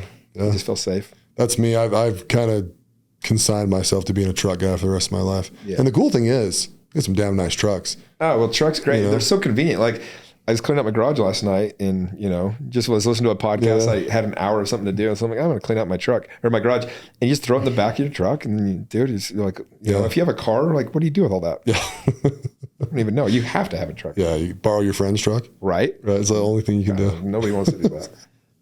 So tell me, kind of for some of the people out there, give me some of like the investments that you've done. You know, some of the ones you like or... I learned a lot of tough lessons, unfortunately. I was pretty naive when I was younger. And I had this thought, like, to me, the concept of somebody like taking advantage of me, I just didn't think that would ever happen. So my first $1 million, I'm telling you, man, I invested with just crooks and people that took advantage of me. I invested in a Ponzi scheme once. Nice. Yeah, it was my brother's stake presidency, some guy in it and his second counselor, and 4% annual or monthly return sounded like a good idea at the time, and obviously was not. I invested in real estate at the wrong time, the wrong way. It's kind of cool. I've been doing this real estate investor mastermind for the last 6 months. The whole reason I did it, and I wrote a book about this little pamphlet book too, that says, it's literally called, this booklet would have saved me millions of dollars, because it would have been, because I just invested all the wrong ways. I bought I had 13 houses in 2006. Super aggressive. Back then though, you could buy as many as you wanted, put nothing down. You just basically got a really high mortgage payment, and did it all the wrong way. And so when I, invested in, the worst one was probably, I invested in this dental clinic in Queen Creek, Arizona, $50,000, which for me at the time was probably about half my net worth. Yeah. And dude, that thing never even existed. Like, it wasn't called Aloha Dental, was it? No. Oh, okay. You did this too? No, I killed that one, but I was pitched on it hard. Yeah. It might've been the same guys. It was just this total scam, but anyway, but I didn't know what I didn't know. And so finally in about 2010, I was like, I'm done getting taken advantage of. I just made all these mistakes. I said, I'm going to only invest in stuff I know. And I'm going to get really good at studying it. So I really learned about real estate first and started buying properties. And then I had a couple, I had a buddy that was, at the time was a buddy, and he was starting a company called Nikola Motors. Oh yeah. And it was technology, transportation, and energy in one. And he showed me the truck, and he said that it came to him in a dream with his dead mom. And all of a sudden I was like, wow, it was unbelievable. Like I saw the thing once, and I was like, and my family's in trucking. So I was like, dude, I need to be a part of this. So he told me I could do it if I invested $500,000. And that was, to give you an idea, the original raise for this company was $2.5 million. So I was a fifth of the original raise, $500,000. But he lied to me about a couple different things. Anyway, I won't go into all that whole story, but needless to say, the stock I thought I was getting wasn't, and the amount that I got. And he told me he was putting $20 million from his previous company into this one. He invested none of his own money. But anyway, I didn't, and here's the problem, and it's my own fault, but like you get these documents, it's 130 pages. I was putting all my money into, you just trust your buddy. Like I've invested with so many friends. If you came to me and pitched me an idea, I'm not going to hire an attorney to go through the paperwork. I'll just assume you're being honest. Yeah. My fault probably, but that's right in this case.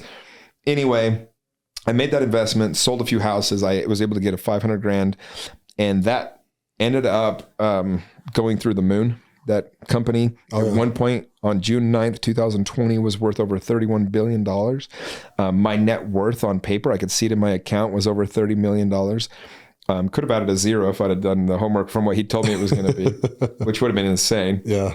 But then he lied a lot about kind of why the company, what they had and what they didn't. He's going to trial on it. He's indicted. He got indicted federal. And so that'll be interesting to watch. I think they were able to push it off till the September, I think. But anyway, and so the stock plummeted. I still ended up walking away with a very nice return, but it was a fraction of what I once had. Yeah. But it was cool because I had this opportunity, the whole summer of 2020 in the middle of the pandemic. Dude, I was worth like 25 to 30 million bucks just on this one investment. So I'm like, well, shit, I'm never gonna have to work again. Yeah. That's actually when We Are the They spawned, because I was really thinking through, what do I want to do with my life? I don't have to worry about money anymore. Yeah. Turns out I did.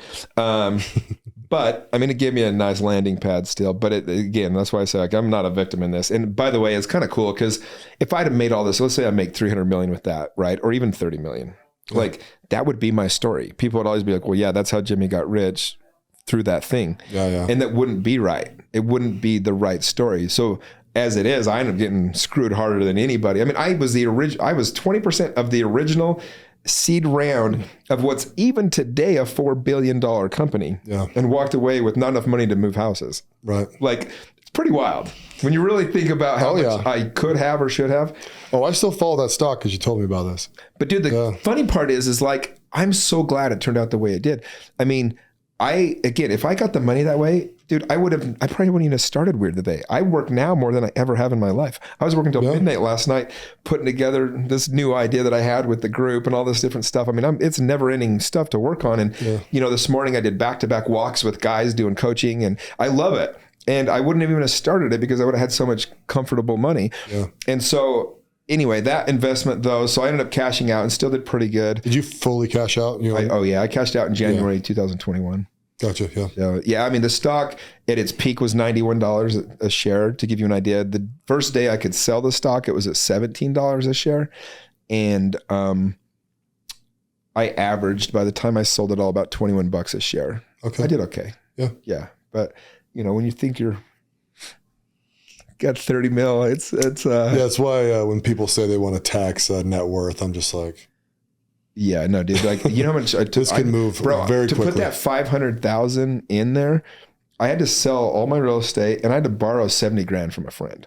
Oh, really? I had to borrow the last 70K. Yeah, that's how like crazy it was. Like I should have never done that investment. But because of that one, and by the way, in the meanwhile, I was making good money in real estate. I was, one of the top realtors in the state. So I was making a few million a year. So I kept investing in other companies too. And thankfully I made a really good investment in like Entrada Software. Mm-hmm. I was on their board at the time. That company that they just had a big round. And so I was able to cash some of that out. I made other investments that, like I was an angel investor. So I'm invested in 25 private companies. Nice. I've been paid out on 2 of them. There's another 4 that are probably dead. I'll probably never see any money. I mean, they're still running. Companies are still going, but let's just say I've written it off on my taxes. Yeah. And then there's another 20 right now that it's kind of wait and see. So I've invested in a couple of restaurants. Actually, those have already paid off. So I've invested in a couple funds, like the Axia fund with Aaron Wagner. I invested in the Mercado fund with Andrew Smith and Greg Warnock. I just invest with smart people that know more than me. But these restaurants have done awesome. Mas Por Favor and Lynette are the 2 down in Vegas. And then I'm part of an investment deal here in Utah with 30 different restaurants between Coconut Island Grill, Hello Sugar, and Dirty Bird. And they've built out 5 or 6 of those so far. But just all these different things. And I'm invested in crypto. I went to a Tony Robbins seminar, and he had all the smartest guys in the world. It was the wealth seminar, Life and Wealth Mastery. And they all kept saying to buy crypto. They said you should, and at the time, it was right when the pandemic started. It was right after. It was January 2020 when I went to the seminar. Yeah. So right when the pandemic hit, Bitcoin fell to like $5,200 for a minute, and I bought a shit ton. So I've done really well with crypto, even though it's, I've lost, probably $1.5 million, $2 million over the last 6 months. Yeah. But it's all funny money. I don't really think of it that way because I was never selling it. I just made the investment. I said, I'm going to buy this, and I'm still way ahead. So I'm like, whatever. but I freaking hate, it's so full of scammers and people that, it's a rigged system because it's not regulated. And so all the insiders are the ones that are making all the money. But that being said, I wanted to buy enough to cheer for it. So I've got some crypto. Yeah. I invested in a baseball card shop. So I've been buying a ton of baseball cards. That one's kind of for fun, but also it's a cool investment. On the baseball card stuff, so it's cards and coffee, right? Yeah, and I originally had bought into the franchise here in Salt Lake, but did not realize how much time and effort there was going to be. So I sold that for ownership in the parent company. Oh, okay. Yeah. So how does that structure work? Are you guys getting paid dividends on that, or is it? Not yet, no. You got to wait for profitability kind of thing? I guess. I don't really follow up that much with it. I just kind of let them do their thing. Yeah. One of the things with me, dude, is, because I own over 30 real estate properties now as well. I don't want to put that much time in. And again, it's my own fault. Like I could have had so much money with Nikola if I knew how to do this, but I just always kind of stayed in my lane. I trust people. I invest with people I want to be in business with, or I think I do.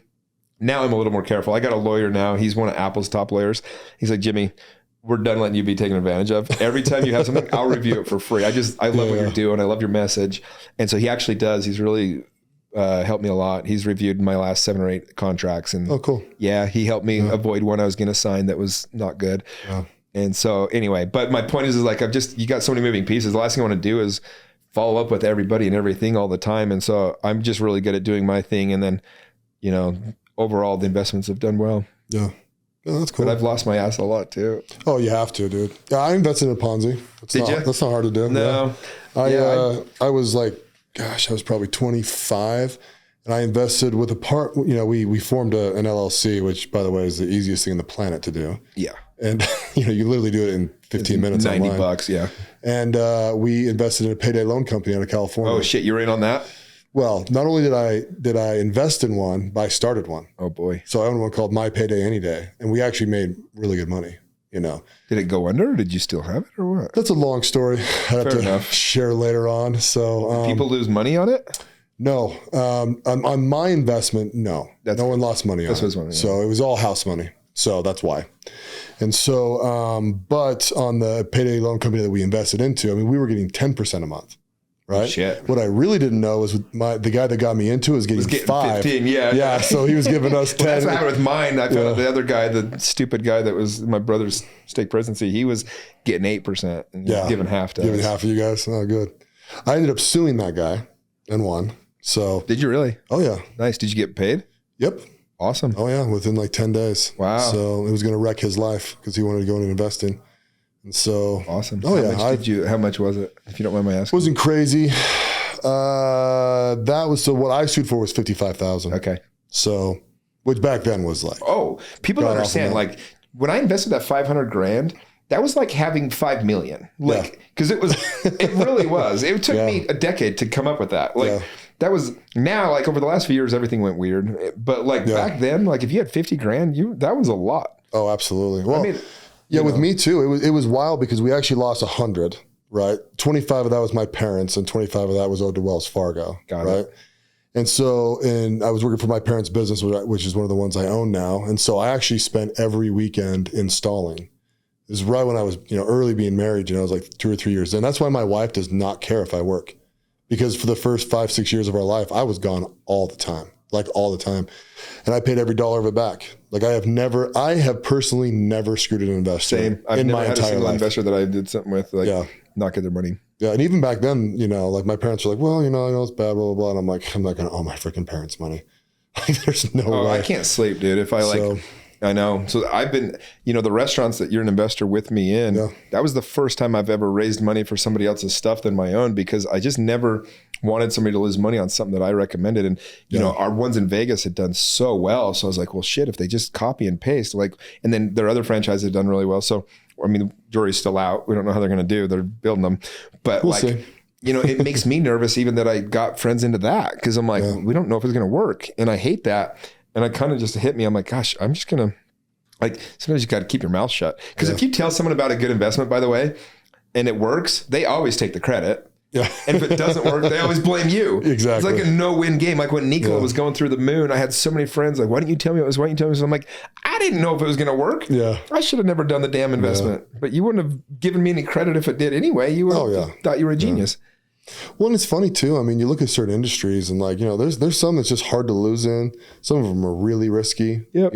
See, to me, I think software is insanely risky, right? Because I think the big boys can recreate you in 2 seconds. I've watched so many big companies have Microsoft walk in and go, okay, we want to buy you at, 45% of what you want. And they go, oh, hell no, we're worth $2 billion. And then they go, we'll recreate you.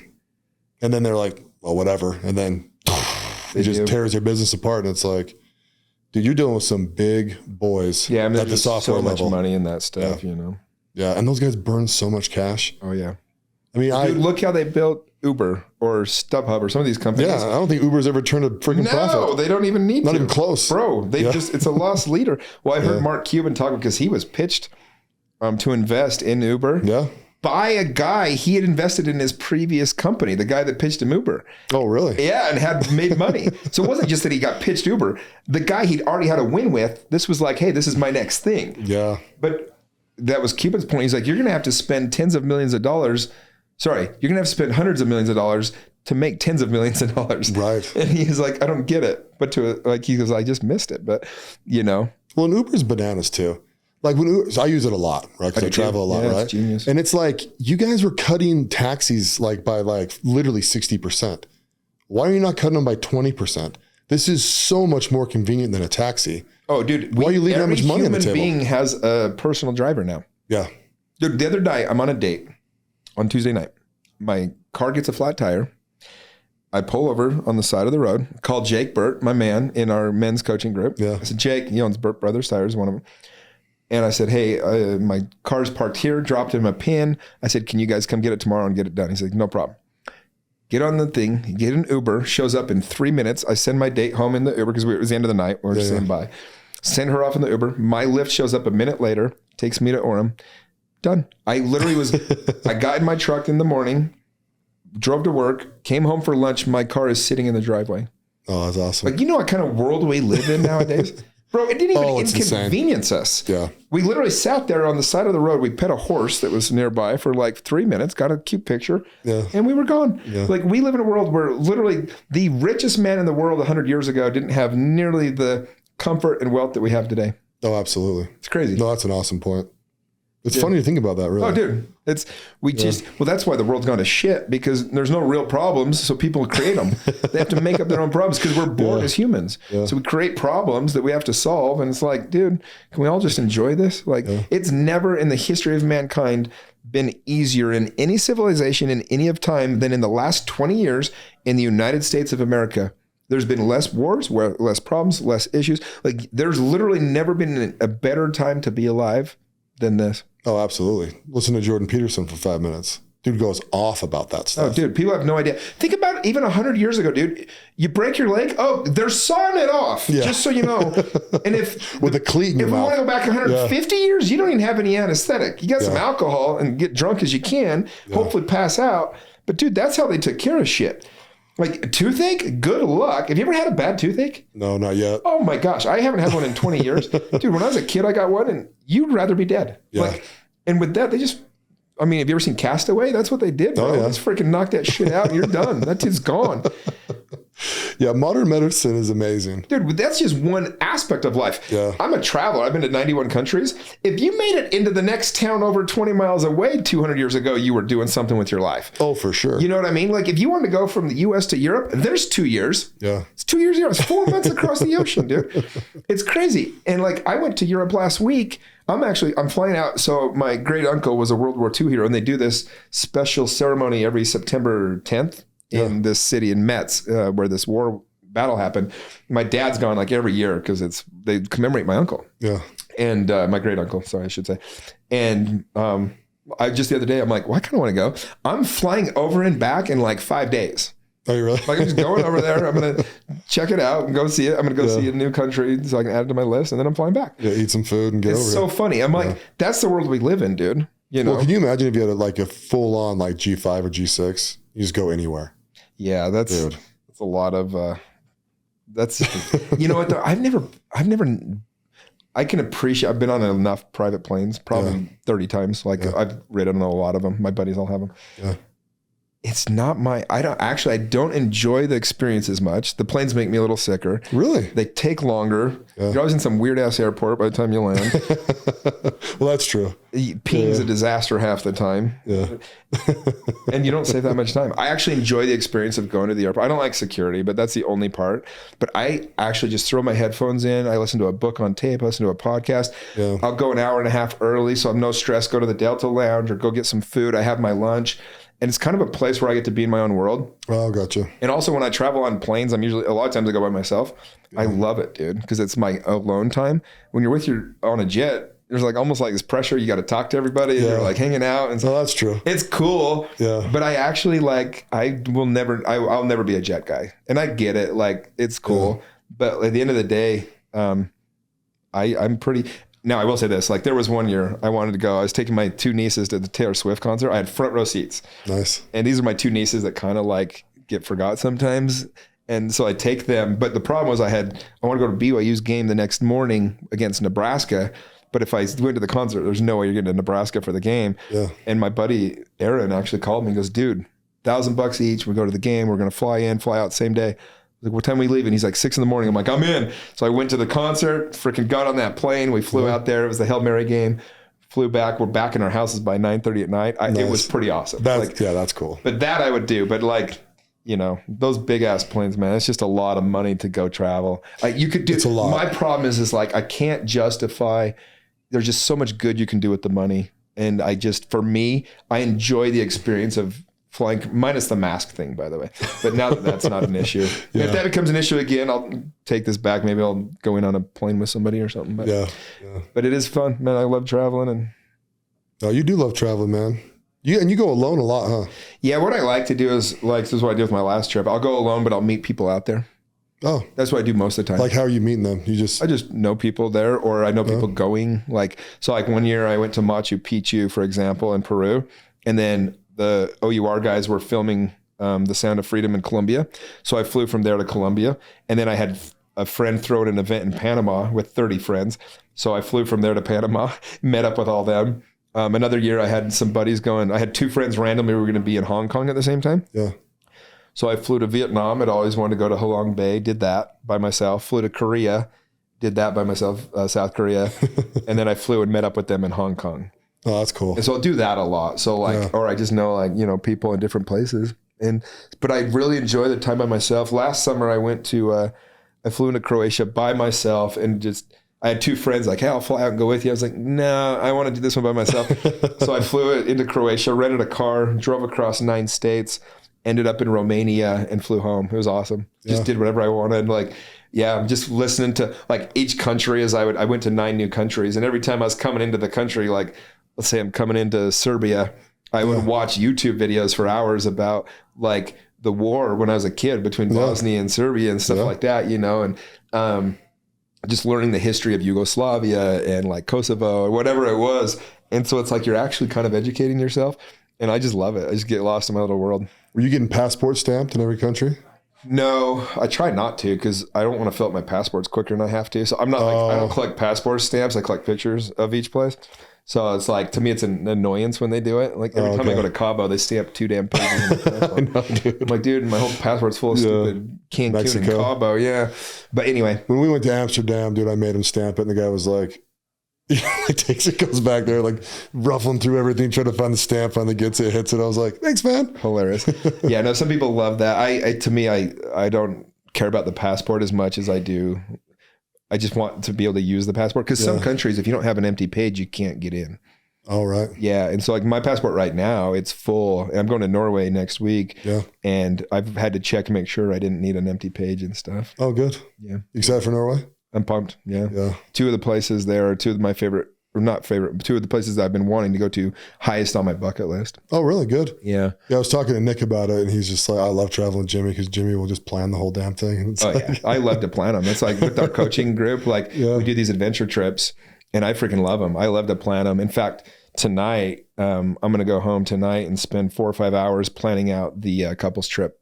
Nice. Coming up in January. Yeah. Where are we going for that? Do you know? Well, the plan right now is Brazil and Argentina, Iguazu Falls and Rio. Yeah. But I heard Brazil is still requiring the vaccine. So if so, I'm going to have to improvise. Okay. Yeah. You still gonna go South America, or is it just wide open after that? It's wide open, and I'll figure it out. Yeah. I try to pick places that like for the couples trip. There's really romantic places. It'll be fun as hell. Ton to do in Rio. Iguazu Falls is a bucket list item for everybody in the world. So is that the one that's on the Soaring Over the World in California, in Disney World? I think. I don't know. You've been there yet? No. You gotta get you some I mean, I've kids. been there, but it's like, I think that's something in California. No. They do this thing where they fly you all over the different countries. Oh, and I think it's the falls that are there. Probably is. Yeah. It's like a huge round, almost like full circle, right? That's Niagara. Iguazu's a little different looking. Is it? It's like multiple falls, but yeah. Oh, okay. Yeah. Anyway.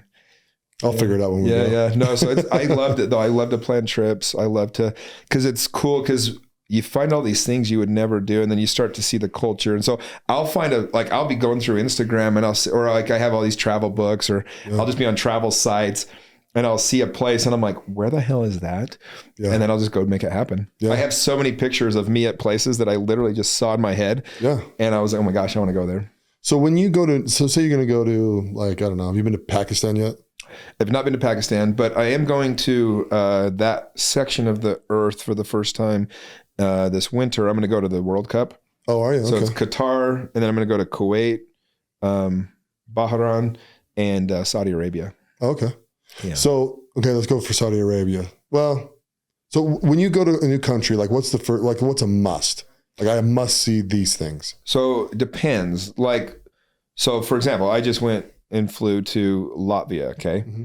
There's not a whole lot to do in Latvia. So my whole point was to just get as much of the actual experience as I could. So I went to different restaurants, and I walked around the town all day. Yeah. And I Googled the top 10 things to do in Latvia, and you go to 3 of them or something.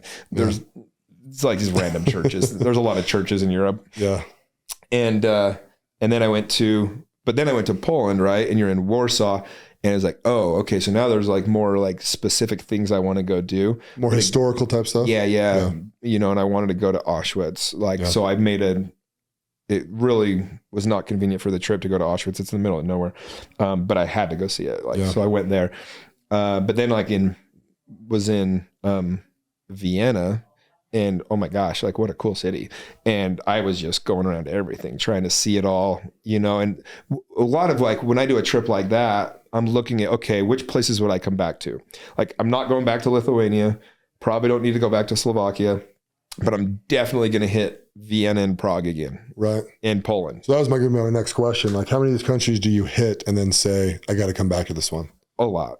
Most places I've been to, I definitely go back. When you want to go back, do you want to go back with like friends or family, or do you want to go back again? Right? Some of them I'm like, oh, I'll bring my kids back here eventually. Or some of them like, oh, I'd love to bring my wife back here one day. Yeah. And then you got to leave some places because some people just want to be the first time you go do it or whatever. So I've never gone to Greece or Italy, even though I've been in 91 countries, because I'm leaving those 2 countries for like when I'm actually with my wife. Yeah.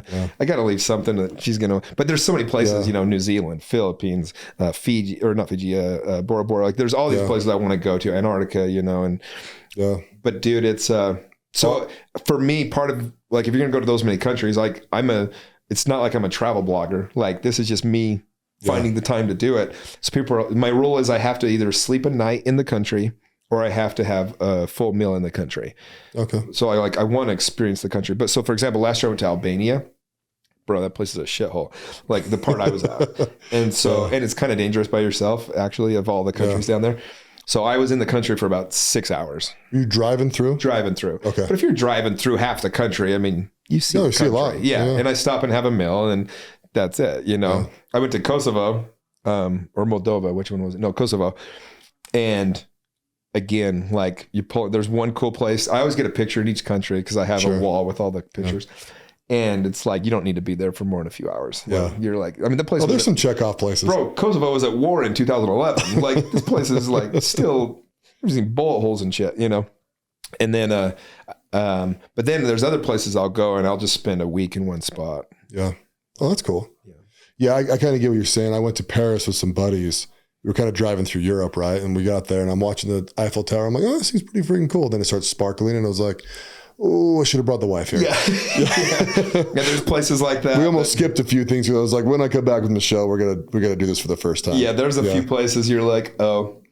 I get it. This is magical. Vienna and Prague were that way. I've heard Prague is amazing. It is. You know what it is? Like those two cities, Vienna's like the feminine city and Prague's like the masculine. Oh, okay. Yeah, that was my own theory. But like, that's what I caught. Vienna, everything's white and big and like grand, like showy. Prague, it's like you had Gothic and black and like cool color schemes. It was just very masculine, like, you know, bridges and shit.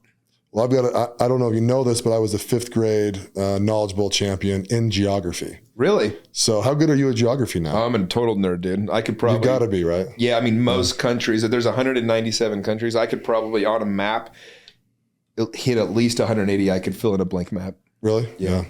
I might get some islands mixed up, like in the Caribbean or in, you know, over where like Fiji and Palau and all those. Southeast Asia. Yeah.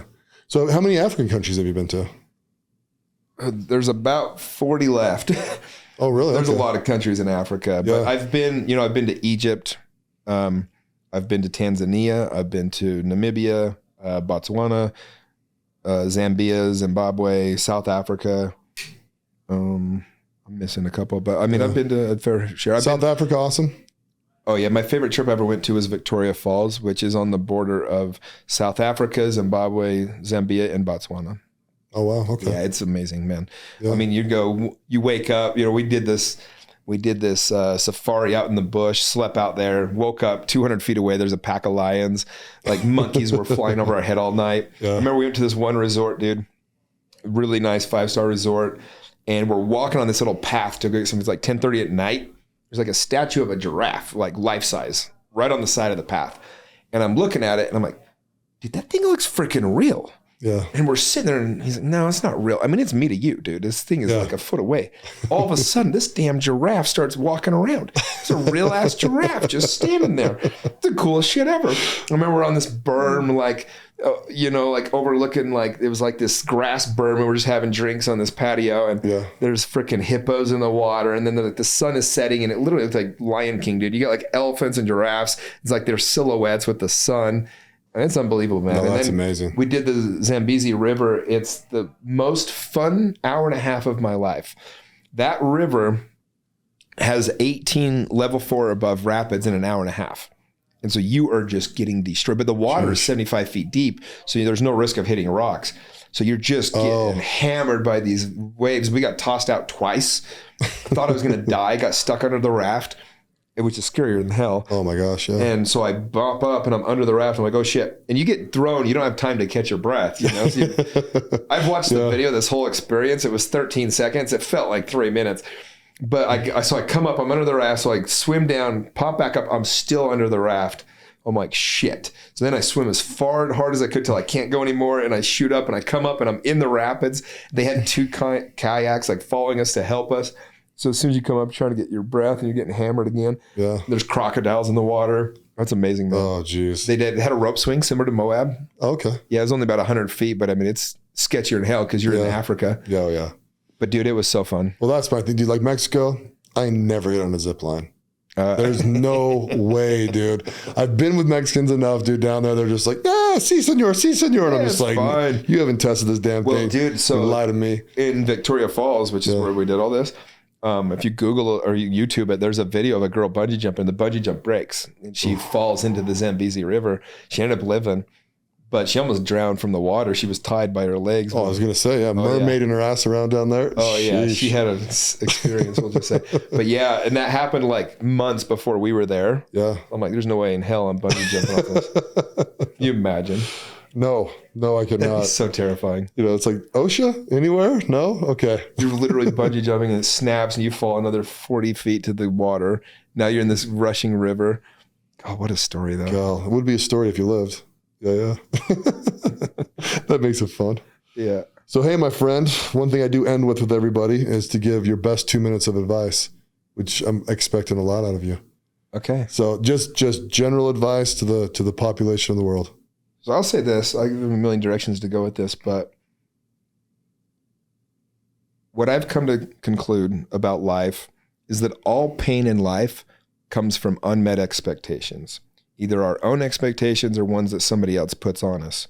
So the secret to life, and this is what they talk about, surrender or all those different kind of things, is to not live your life by somebody else's expectations. And a lot of times it's your parents, or it's not even yours, it's your religions or whatever. And so the more you can just, and here's what I say is like, life is messy, and the beauty of life is found in the mess. I have a piece of art in my closet, in my bedroom. Yeah. I call it a beautiful mess, because life really is a beautiful mess. And if you can get to the point where you can embrace that, then there are no bad days. Like I've gotten to the point now where when something bad is happening in the moment, I'm just like, well, this is awesome. Going to learn something today. Like this is something. And then instead of feeling the pain, I've changed the meaning of it. It's just a growth moment or whatever it might be.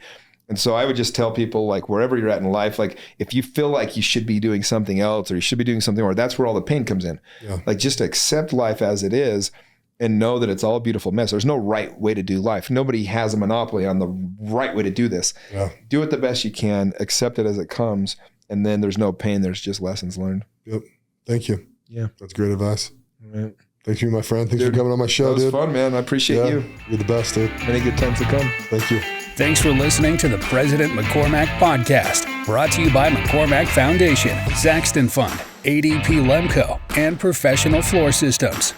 Make sure you subscribe to the podcast and keep up with Mark on Instagram @President McCormack.